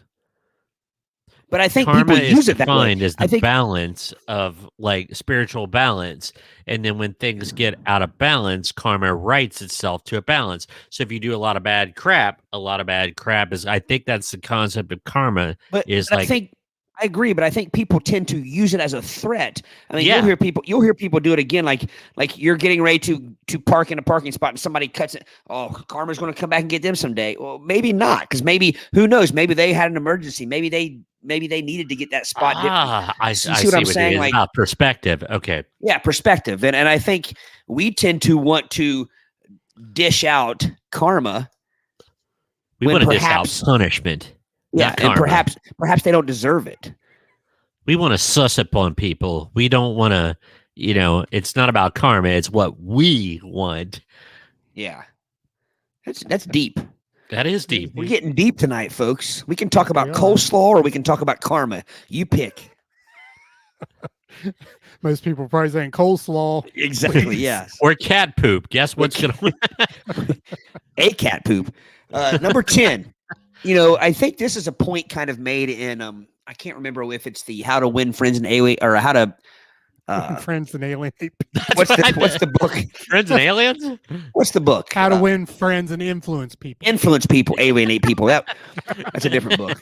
I thought you were saying How to Win Friends and Aliens. You know what I'm talking about. That book, and then the other one that anyway. I think this is touched on in that. And I try to teach my own kids this. This isn't what this is saying. I'm going to say what I got to say, and then I'll read number 9 to you, or number 10. Everyone's favorite topic is themselves. And that's everyone's favorite thing to talk about. Everyone. We're guilty of it. I'm guilty of it. You're guilty of it. Everyone's favorite. If you don't believe me, try talking to somebody who's not very talkative sometime, and then ask them about themselves and hear how talkative they become. Everyone's favorite topic is themselves. And so number 10 says, you're not the main character in anyone's life except your own. Okay. Here we go. Is everyone's favorite topic themselves, or do they feel more comfortable talking about themselves than anything else? Because they're experts on that topic. That's right. That's a good point. I don't necessarily like talking about myself, but I can talk about myself because I know myself better than anyone else knows me. Yeah. Well, and maybe that's the basis of that, but I still think it's true no matter how you look at it. Is if you're let's say you're sitting there, and let's just make a scenario here, Aric. We're sitting around. You're sitting at your chair, looking at your phone, and Brady and I are having a conversation about cat poop. Yeah. And you're kind of half listening, half, whatever. And then all of a sudden you hear me say, man, I think Aric one time had a situation where he stepped in cat poop, and instantly think about it. Oh, you're ready to talk now. You know what I mean? Like, yeah. And again, it may be because of what you said, but either way, now your ears are perked. You're ready to talk. Right. And I think it's an important lesson. I think it goes back to the whole, like, nobody's going to do it for you. You got to do it yourself. Mm-hmm. Like, you're not as important to anybody else as you are to yourself. But I believe there are people who literally are enamored with themselves. Oh, you're talking ego. Like, is that what? Yeah, I think we all are enamored with ourselves. I think it's just some people can put it aside to help people, and some people can't. Right. Well, you could be having a conversation and someone keeps going back to themselves, and you're trying to direct it somewhere else, but they keep going back to themselves. Yeah. Those people are literally enamored with themselves. Yeah. Anyway, deep. So a couple comments here. Matt talks car slaw. Little karma, little coleslaw. And Savannah says, maybe an uncommon opinion, but I believe that karma gets those who specifically do horrid things like murderers. And sometimes it's at the ever after. That's what. Yeah, are we talking that? We talking. We may not see said karma. Yeah. I mean, number 11. Good point, Savannah. Yes. We've talked about this. We'll skip quickly. It's couldn't care less, not could care. I think we just talked about that last week. Yeah, we did. So. Number 12. This is interesting. Every generation imagines itself to be more intelligent than the one that went before it, and wiser than the one that comes after it. Boom. See what I did there? I got to appreciate the comment here. This says, if I thought I was dumber than my parents, I'd still be living in their basement instead of standing tall and moving to my aunt's basement.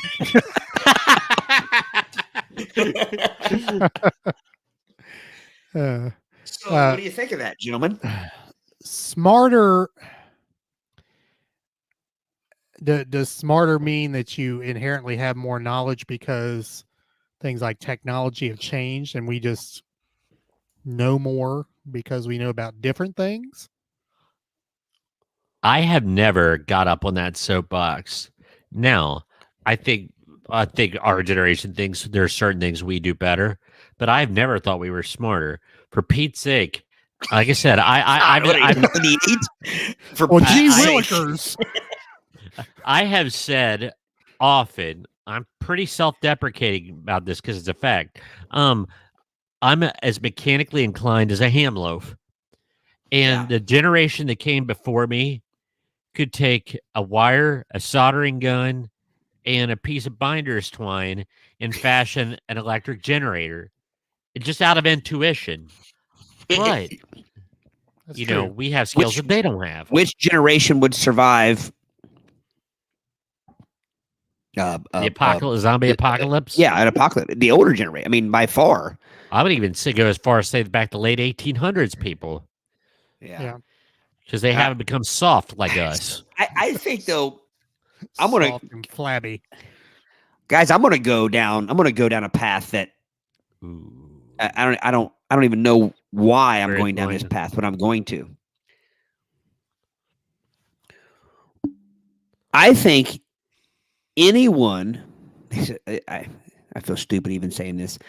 Anyone who thinks that they are, how did it word it? Smarter, more intelligent than the previous generation. Anyone who thinks that they are more intelligent than the previous generation doesn't respect their parents. I literally think, yeah. Let me explain. Because that's a bold statement, but let me explain. Yeah. There's not a day goes by. There's not a decision I make in life that I don't call my dad and get his opinion and get his angle and his position on it. There's nothing that I do other than things like playing music, things like that. But I'm saying like there's any big decisions, any big movements that I've made as an adult, as a parent, as a husband, any of that stuff. We all tend to, well, not all of us, but most of us tend to go back and ask those who have been there before. Who's been there before. So I think it's a very arrogant, maybe modern stance for this younger generation to think that they're more intelligent than their parents' generation. And I think it goes back to respect and maybe also maybe your upbringing, if the type of home you were raised in. Yeah. But I couldn't imagine. I can tell you right now, my dad is I mean, my dad's 76, 77. He'll be 77 this year, I think.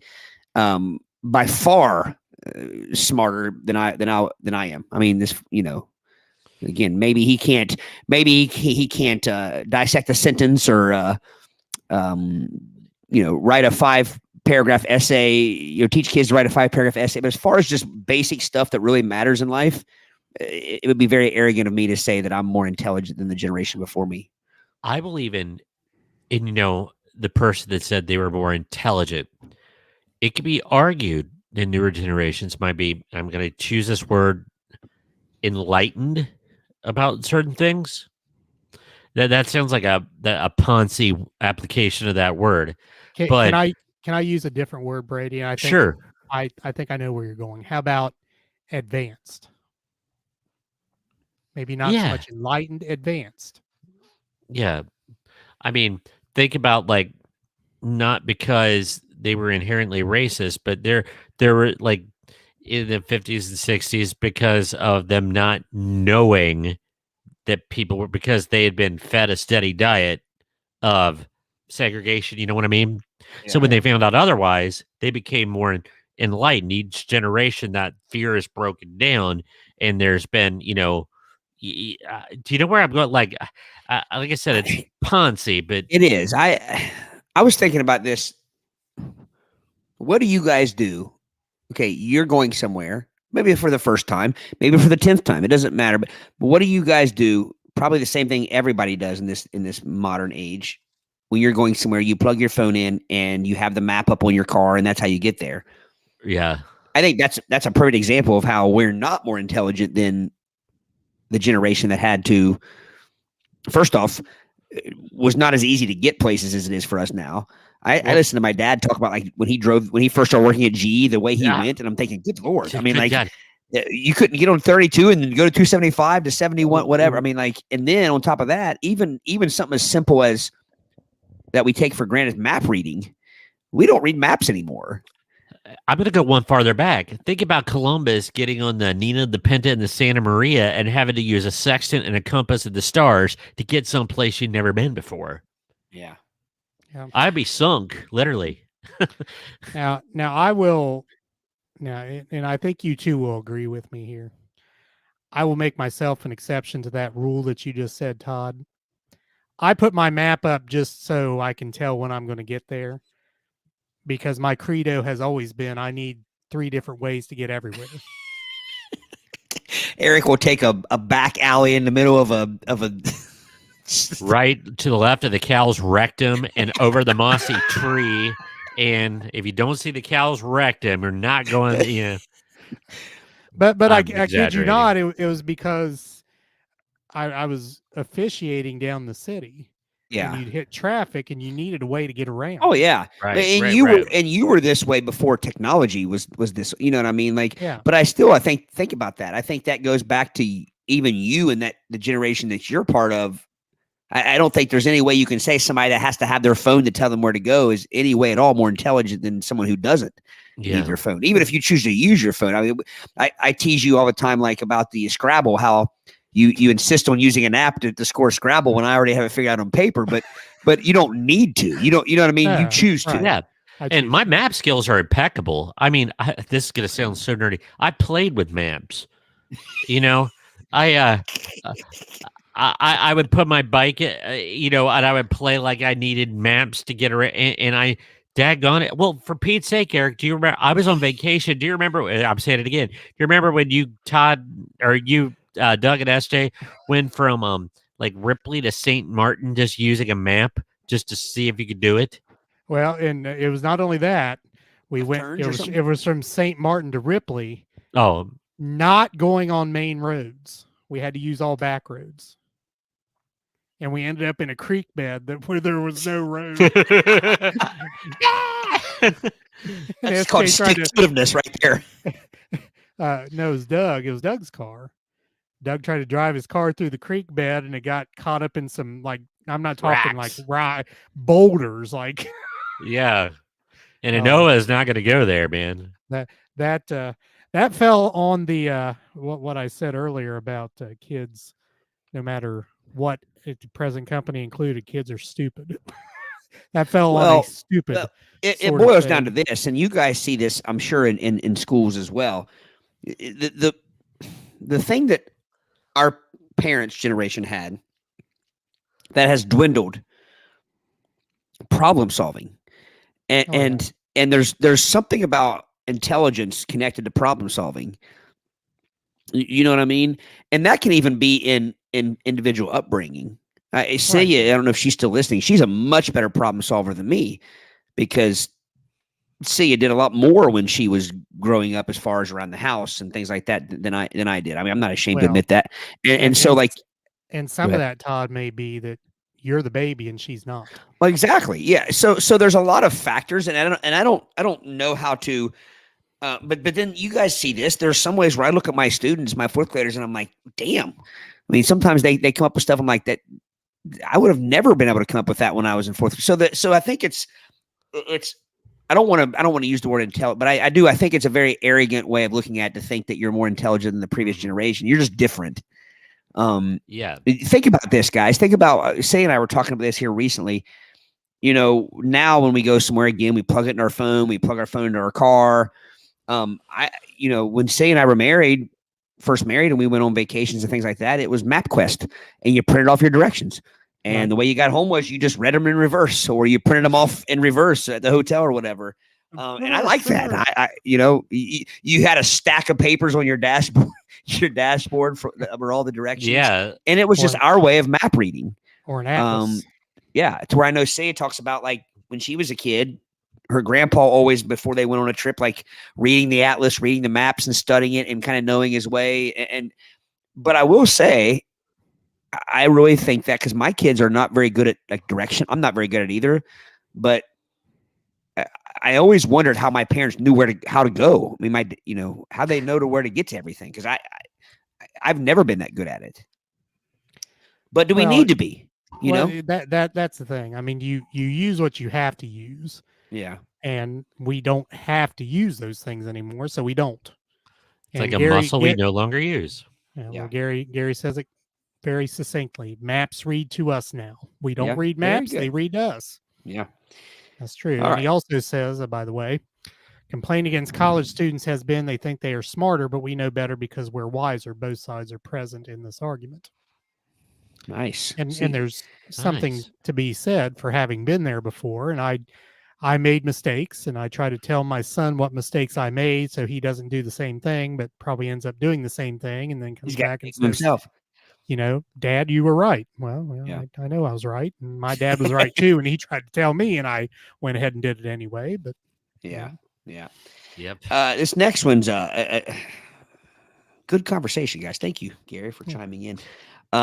That children learning to say no is an essential life skill, not something that should always be treated as simply an annoyance or something to discourage by schools, parents, etc. And the person that commented, they said, funnily, is that a word? I don't think that's a word. Funnily, the kids whose parents refuse to use a no on them learn using it themselves just fine. Kids need to learn to say no, but they also need to learn to accept a no. And so I'm going to take this one and hit that backside of it. We live shush. We live in a society now that cannot stand the word no. They refuse to swallow the word no. Yep. And because of that, the word no has lost a lot of stature. Yep. Carry on. And again, I think it's mostly because, and we've talked about this, I don't think we've talked about on the show before necessarily, but the three of us have talked about it. The fact that we as a society don't agree on much anymore. You can't find specific things that we as a total society agree upon. I mean, there may be a very few things, but there aren't many. And used to be as a society, there were a lot of things we collectively as a society said no. Yeah. No, that will not happen. No, we will not allow that to happen. And if it does, you'll be punished for it. I mean, it doesn't happen anymore. Well, to a lot of things. This also ties into one of the earlier ones on this list, and that is the respect thing. Now people see the word no as a disrespect. Dart, a trajectory of disrespect, and it's not. You know what I mean? Like, which I say it all the time. I mean, we can't expect kids to handle the word no when parents don't handle the word no. And when I say parents, I mean all of us. But, and I'm not saying that the way I was raised was necessarily the only way or the right way, but I mean, I felt like when I was a kid, I heard no more than I heard yes. And I'm not saying that as a complaint. Like, I had a great childhood. I mean, I was spoiled like every other kid, and I was, I was the baby, but I still heard the word no, especially when it came to just good old common sense and decency. And now it's like you take someone who is raised the same way, and for whatever reason, we've gotten to this like, well, you're not going to tell my kid no. I know it makes sense to hear the word no, but you're not going to tell him that because that's disrespectful, and you're not going to disrespect me or my kid. So yeah, I think it goes back to the reciprocated respect. The word no needs to be reciprocated too. I mean, if you want to teach kids that they need to know their boundaries and they need to know what's right, what's wrong, they need to know the word no. But they also have to be able to hear the word no, and accept it. Well, and let's be honest. I mean, we all grow up, or we all want our kids to grow up to be able to say the word no. Yeah, exactly. If they can't say the word no, they may be in a lot of trouble. You see that fight back and you want to raise your kids where they can say the word no, but you also raising them where they won't accept the word no. Well, you're setting them up for big doom. chaos. Yeah, I mean, deep. 15 is very simple. Life isn't fair. 14, sometimes you are the problem. And in the same vein, being aware of your faults is not the same thing as actually trying to change them. That's something to think about. We all have our faults. I think that's a very valuable thing to know. Sometimes you are the problem. Sometimes, and I'll speak to myself on this, is sometimes I've been the problem. The great thing about that, though, Fiscus, is if you're the problem and you're also the solution. That's true. You know?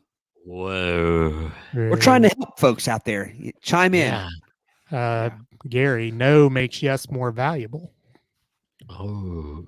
I think that That's seems very smart. Good. That needs to be on a T-shirt.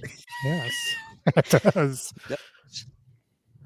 Or a book title. No. That needs to be on one of those craps with the sunset and a silhouette of a person. Oh yeah, it's probably hanging on the wall in here somewhere. Yeah. All right, I'll just go to 20. I might make this a two-parter. So 16, a published article only proves that somebody published an article. That goes back to the misinformation thing, I think. True. 17. Now we're getting into the nitty-gritty. The air in a bag of chips is necessary. Otherwise, the chips end up all crunched. Yeah, it says it's mostly nitrogen. It's to make sure that the chips don't get crushed and the chips don't oxidize and become soft and spoiled. Now, I will say the air needs to be in there, but there still needs to be more chippery than they're putting in there. Chippery. Your argument isn't that you can't have chip. You can't have chip from bottom. My argument is not against the air. My Yes. argument is the shrinkage of the chippery to air ratio. Oh, I agree. The air is getting shrinkflation, if you will. Yeah, I agree. There's no reason. There's no scientific reason for half a bag of chips. Yeah. When I open up one of those snack size of Doritos and there's 3 Doritos. Fun size. Yeah. About as fun as a root canal or an enema. 3 Doritos. All right. I skipped a couple here, but on this one, 19, the earth is round. Thank you, Copernicus. Yeah. Pope's on your tail, man. The comment, they always has the first comment on these. I don't ever click for more comments, but it says technically it's an oblate spheroid, but it is most certainly not flat.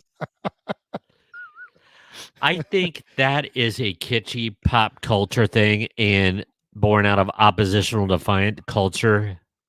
People to hold on to that chestnut that the earth is flat. Yeah. And it's like, I'm talking to you, Kyrie Irving. It's a strange hill to die on, isn't it? It is. It is.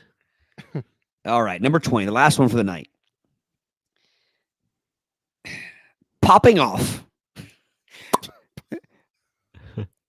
That sounds like that's definitely an older person wrote that. Popping off on social media about the atrocities of the world isn't activism. Thank you. Changing your profile picture to the Ukrainian flag or the. We've all done it though, somewhat. I don't know. I've never changed my profile picture for a cause. Not a cause, but to stand. Keep in mind, this was early in the game. I remember being really ticked off about the bombing in France of the club where the Eagles of Death Metal, and then there was like a little silhouette thing you could put to stand with the victims of the. Yeah. I think I did that as well. Yeah. That's different. I think that's a little different. That's a little different than. I don't know too many people that would be supportive of the what happened there. You know what I'm saying? Like, but I think I'll continue. Celebrities aren't activists, and it's weird that people expect them to be. Most people who claim to be activists aren't actually doing anything to be activist in their own lives. Just because people in your specific tic-tac algorithm are talking about something doesn't mean it's common knowledge or that people care in the real world. So there's a couple of things there encompassed in that. But yeah, did you say Tic Tac? Tic Tac. Those Tic Tac. If it's not the orange, I don't want it. Oh, I know. Yeah. Orange. But the orange, there's nothing mint about the orange. It's just tasty fruit goodness. It's not. Yeah. It's not a Grimace shake, but it's tasty fruit goodness. But I will agree to that. I mean, like, and maybe if you're changing your profile picture and doing something about it, that there's a lot of those people out there, I'm sure. But I think there's also a lot of people that just want people to think they're doing something about something. Think that they're caring. Yeah. Yeah. Doing some signaling. Yeah. Yeah. And that's the list for tonight, gentlemen. I do think, though, this is worth visiting and finishing up the last 15 or so. Possibly not our funniest topic, but definitely deep and it's good. It's We are well balanced here. We are the dishers of tomfoolery, but sometimes we get our deep moments and we like to think. And a lot of times our thinking leads to tomfoolery. Yes, Thomas Foolering. Gary appreciates therapy night. Thank you Jim, for chiming with in, us. Gary. Yes, we are way too. Oh, we're going to change that in just a bit. Yes, James. Yes, we will. Now Matt says Brady isn't very chipper today.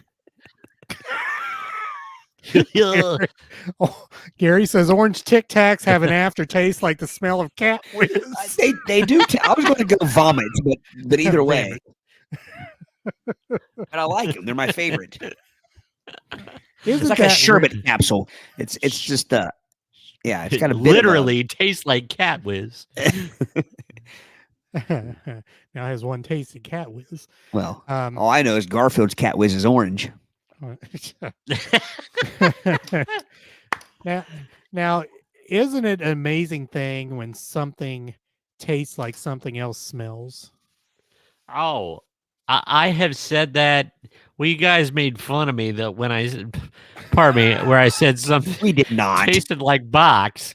It tasted like cardboard. And it just tasted like an old cardboard box. And you know exactly what I'm talking about. Yes. And you're still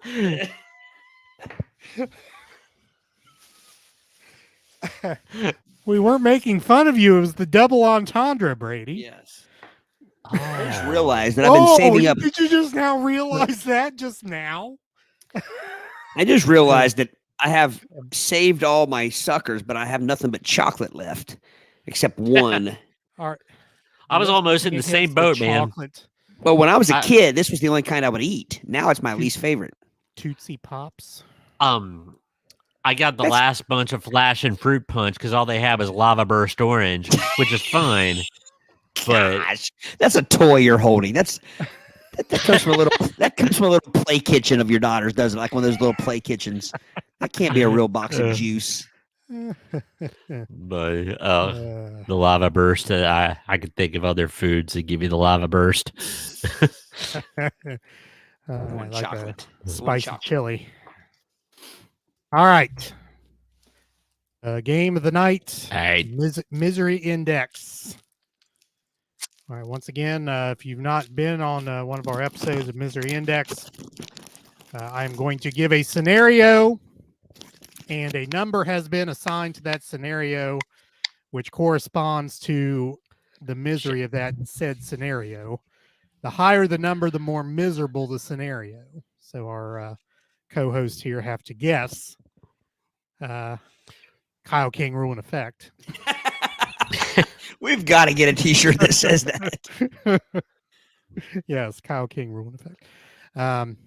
The co-host will guess, and then the first co-host will guess a number, the second co-host will go either higher or lower, and the one who is correct will get the point.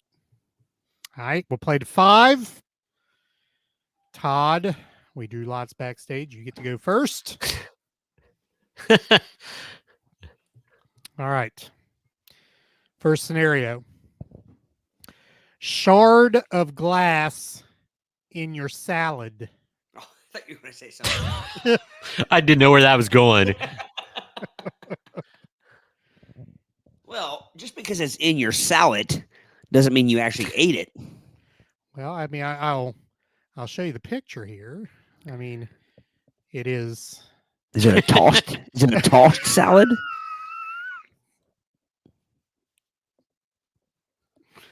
Could be a fruit salad.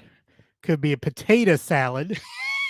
Could be a tossed salad. Breaking all of your rules. Yes. It could be a ham salad. An egg salad. I'm going to go relatively low. I'm going to go 37. 37. Brady. 37. Yeah, Clerk's reference there. Oh. Shard of glass in your salad, higher or lower than 37? Now, my compulsion, I would have two different answers. If you know that it's been et and it's going to work your way through your system and cut your bottle or something, your bottle? that will be higher. But because there's that chance that it's not going to scrape up against something, we don't know the odds. My compulsion is telling me lower, but my mind says higher. But reality, my brain is telling me lower. All right, then. Lower, Brady says. So a shard of glass in your salad, is it higher or lower than 37? Misery index number is 24. It is lower than 37. See, I knew it was pretty low.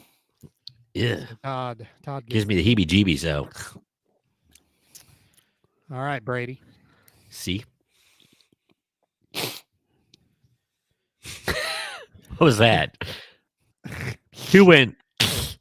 I didn't. Oh. I thought somebody did the hiss belch that.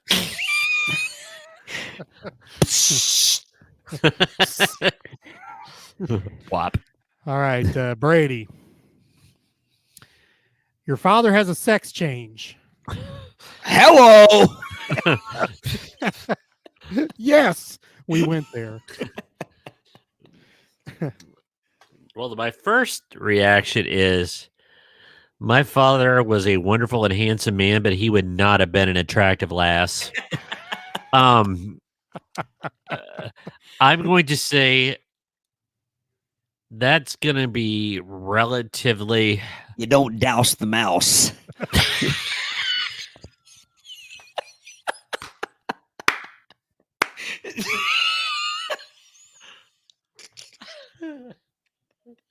You wouldn't catch the mouse in a blouse.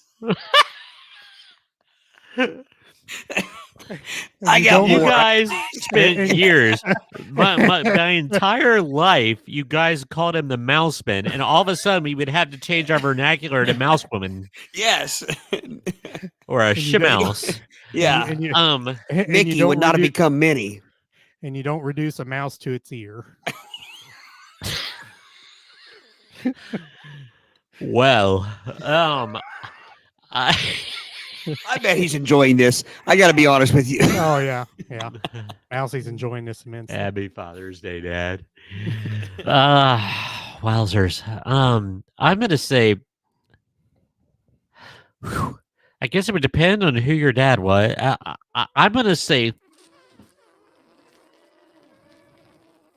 55. Wow. 55. Todd, your father has a sex change, higher or lower than 55?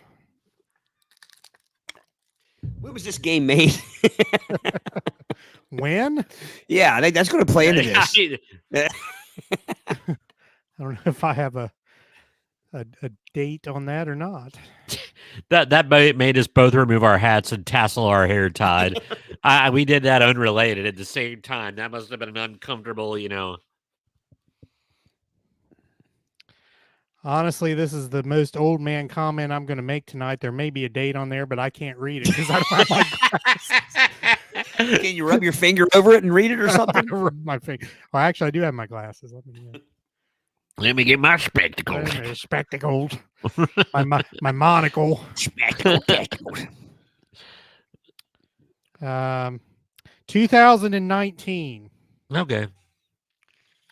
So the question is, your father has a sex change, and Brady said 55. 55. Yeah. Yes. That might not have been going with my gut. That was going with my head. Again, I'm going to go lower. Lower. In 2019. If this were 1983, higher. All right. Your father has a sex change. Brady says 55. Todd says lower. Misery index number is 70.5. It is higher. I love it how it has garden shears on their pinking shears. Pinking shears. Brady gets the point. No. Oh, yeah, I did. Ooh, yeah, you did. Man. Or not. Or not. Yeah. All right, Todd. Job transfer to Somalia. Oh.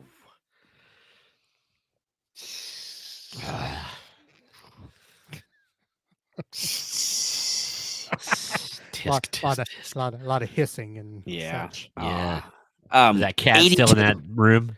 82. 82. Brady, job transfer to Somalia, higher or lower than 82? Look out, you'll get canceled. I was just saying, I don't want to be culturally insensitive, but I've seen Black Hawk Down, and it's, I taught social studies for years. Somalia is usually in the top 5 of the misery index countries, like most, miserable places to live because of a lack of stability in government and famine. I think a certain president got in trouble for calling it the type of country that it may be, but yeah. Right. I'm gonna go lower. I'll offer a factoid too. I was once told that Columbus, Ohio, has the largest Somalian, like the people that left Somalia in the troubles. Yeah. You don't have to live like a refugee. Don't have to live like a refugee. We're not serious people at times. All right. Thomas Petticoat. Thomas Petticoat. Okay, so Todd, refresh my memory. What number did you say? 82. 82. Brady, you said? Slightly lower. Slightly lower. Job transfer to Somalia. Todd says 82. Brady says lower. Misery index number is 70. It is lower. Because I figure there's some people out there like missionaries and things like that would see it as a challenge to overcome. Yeah. Or it's a job transfer. But I mean, I'm guessing maybe you could live like a king in Somalia with an ordinary paying job here in the United States. So maybe. Yeah. All right. Brady. See. Up 2-1. Put the scoreboard back up. Brady, you bite your tongue off. Oh, gosh. On purpose? That is terrible. Oh, gosh. It's so awful in so many levels because it would affect your speech. It would affect your ability to eat food. You would gag all the time, just simply like drinking liquids. Let me show you the picture.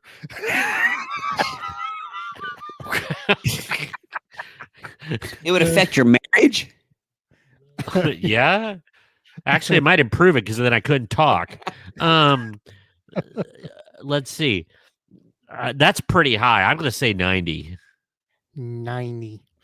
Todd? Gosh, higher or lower than 90? I'm going to go higher, I think. High. That's tough. You only left me a 10-point window. All right. Bite your tongue off. Brady says 90. Todd says higher. Misery index number is 89. Oh, okay. What the 11 people that think that's okay? Maybe they're lacking tongues already. Now, if it said you lost your tongue for something, that's but true. You bite it off, that has to be higher than 89. Brady's up 3-1. Todd? I'm sitting on a biscuit. I'm on a roll. I think you did that back when you were a teenager quite a bit. Yes, I did. It's when your biscuits get too long, you tend to sit on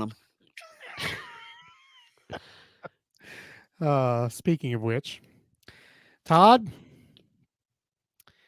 sex with your sibling. What? Seriously? Come on, man. This is TV 14. Next. Look at the picture.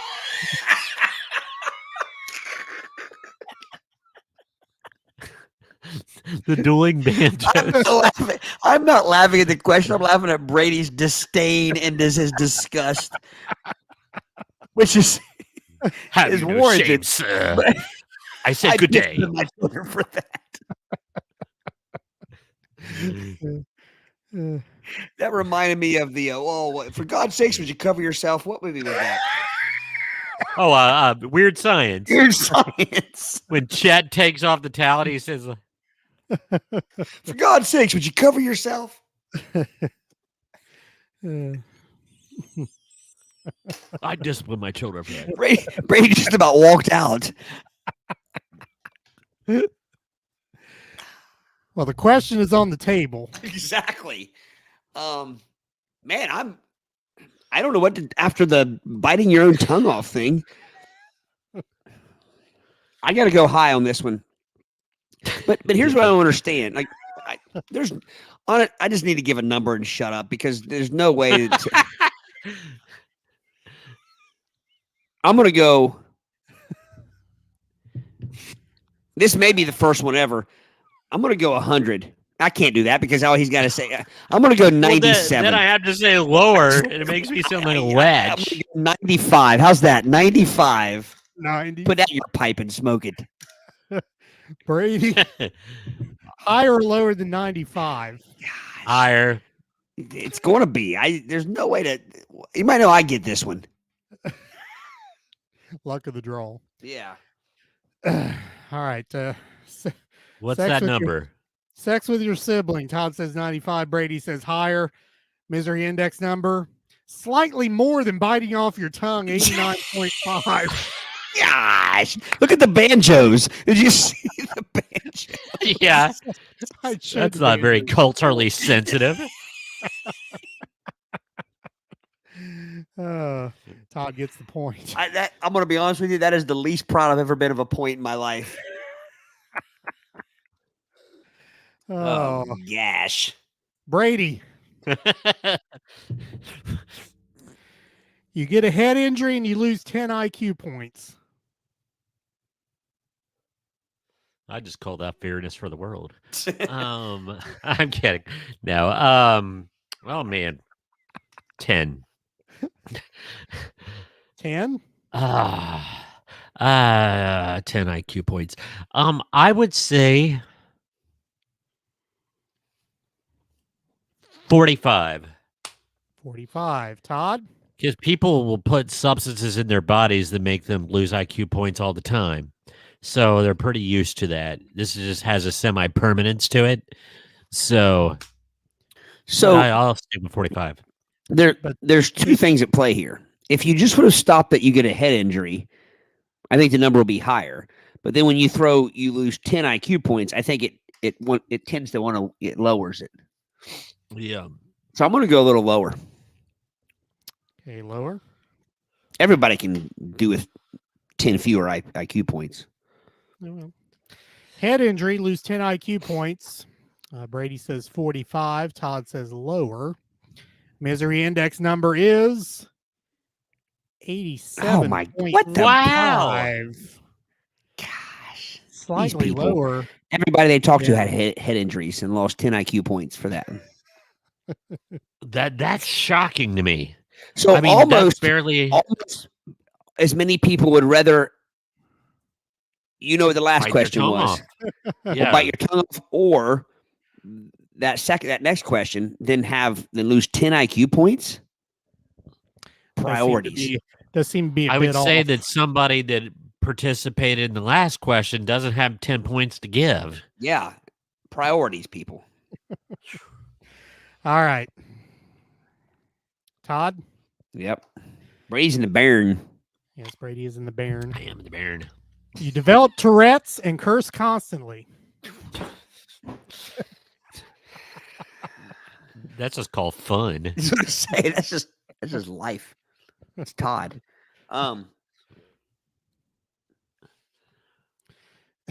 You develop it though, so that's. And again, the picture on this. Not sure why he's holding an ice cream cone. Yeah, he's pissed about it. I guess. Maybe you got Smurf ice cream instead of vanilla. Maybe I always think of the exclaiming. I always think of the story you guys tell of going to the I can't think of the place. I wasn't old enough to go, but like they had the piano player, like the dueling piano type things. Oh yeah. And the guy that had the Tourette syndrome guy singing the Old McDonald. Old McDonald's deformed farm. Yeah. Couldn't sing the that. Tourette syndrome chicken. With a cluck cluck here and a cluck there, here, cluck there, cluck everywhere. I can't do it. I'm gonna say I don't want to be insensitive to anyone dealing with Tourette syndrome, but I gotta go. Although I mean, most people you maybe would lose your job if you just developed it. I think that's the key here. You developed it, meaning you never had it before. Like you just. But you're probably protected class. That yeah. In 2019, right? I'm gonna go 65. 65. Brady. Develop Okay, Tourette's. I would like to preface higher this. or lower than 65. We are educators here, and hopefully I can educate. I learned and have read as a fact that the actual occurrences of that Tourette syndrome, very few like the percentage is very low of that's its manifestation. It's more like tics and muscle contractions and things like that. And I mean, I can think it's been years and years and years ago where there was a convention at the Holiday Inn Eastgate of people suffering from Tourette syndrome. And some gentleman was at Wendy's and he had one of his, and they threw him out and he sued and was awarded, it's a protected thing. So I'm going to say it is going to be lower than what Todd said. Okay. Develop Tourette's, curse constantly. I should write these numbers down. Todd, what'd you say again?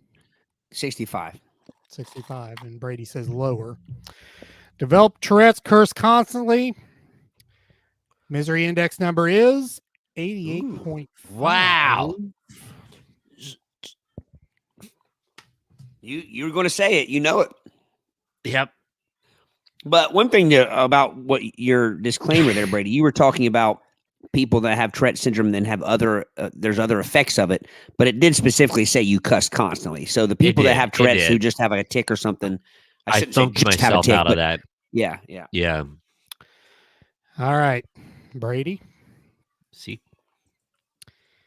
Incurable hiccups. Who was I just reading the other day about having to have surgery for this? Some boxer. Bo Jackson. Not a boxer, baseball player. Yeah, Bo Jackson. That's who it was. Really? Yeah. How about that? That's pretty dang miserable. Bo knows hiccups. Too soon? He doesn't. That sounds like something Chappelle would make a fake commercial about. Yeah. I am going to say because these numbers. Okay, let me start by saying like it always seemed like the previous times we played this, everything was lowballed, and this one these numbers are skewing higher than they usually have been. I agree. With that, yeah. So I'm going to base this on some trends, some statistics, and some data. I'm going to say 80%. 80. Todd, incurable hiccups, higher or lower than 80?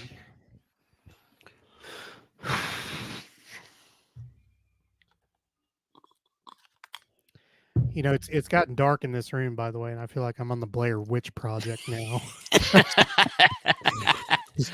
We need to see up your nose holes more for it to be more Blair snot. Witch More Project. snot. The only way to win the game is to.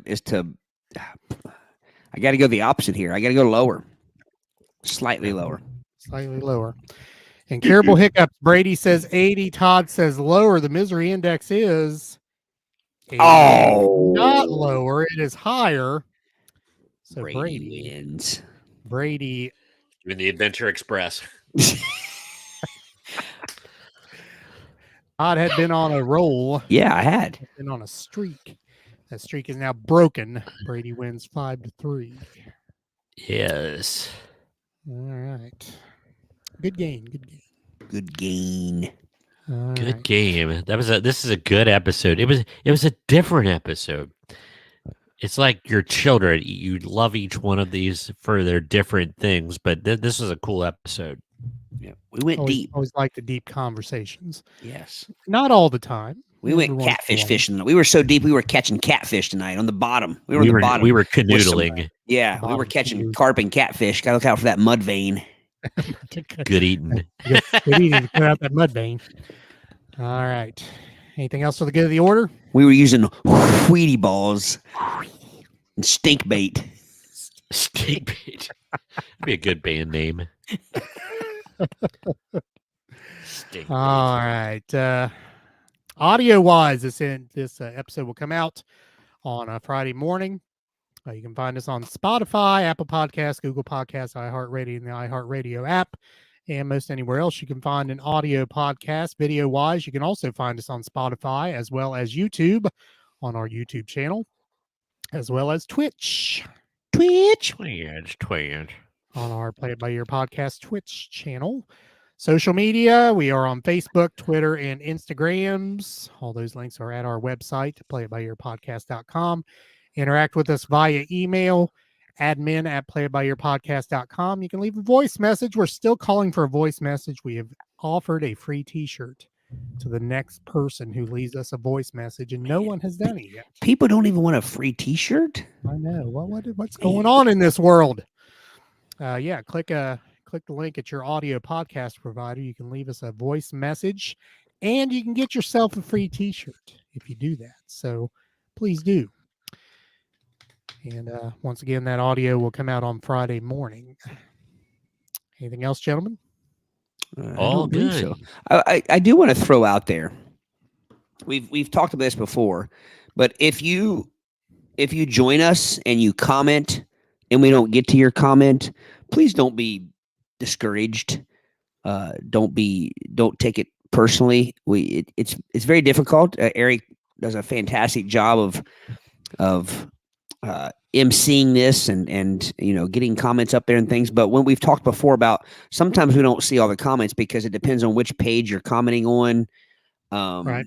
Depending on if you're commenting on the Play It By Your podcast page versus my page versus Eric's versus Brady's. So please don't think we are trying to ignore any comments at all. So I did want to say that because your cousin Aric, Jackie McLean, is listening. It cracked me up because she was I just saw it, and she said, "You don't get this kind of entertainment in the city." I love that. I love that. There you go. That needs to be on a t-shirt too. Yep. So I'll say, and then there's a case in point, Todd. Because I have all these comments and it's supposed to be coming from all the pages, but I did not see her comment. So and it happens occasionally. And I just didn't want anybody to think we were purposely ignoring them. Yeah. Now Savannah says catfish love hot dogs too. They do. You can also catfist.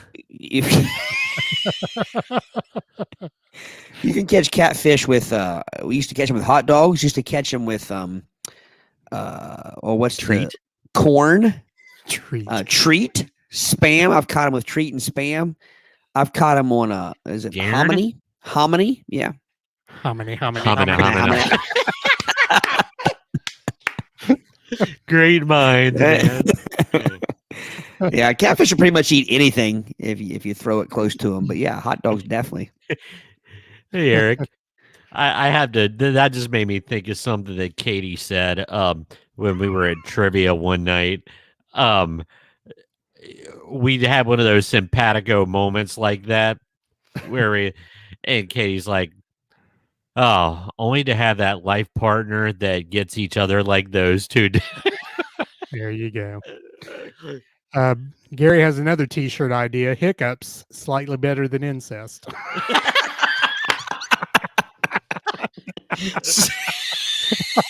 Bite your tongue, Gary. Off. Bite your tongue off, Gary. Bite your tongue off. That is perfect. Oh, we would get canceled for wearing that one. All right. Well, join us again. Are we on next Wednesday? Yes. It's the Wednesday after the holiday week. Yes. Okay. That. Yeah, me too. I'll be in Illinois. So yeah. Illinois. So join us, Illinois. All right. Yeah, join us next week, Wednesday. Are we going to go to summer hours next week? Is that what we talked about? Oh yeah. We were going to mention that. 8:00. 8:00. Which is the rate we've been going lately with these 2.5-hour episodes. It'll be midnight. Yeah. Right. By the time we. I feel like I'm doing a telethon. All right. So join us next week, 8:00 summer hours. Todd, take us out.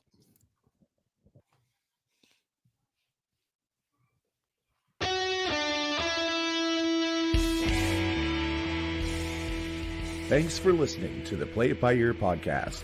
You can follow us on Facebook, Twitter at Play It By Ear Pod 2, and our website at anchor.fm/Play It By Ear podcast. Thanks again, and join us next time as we play it by ear.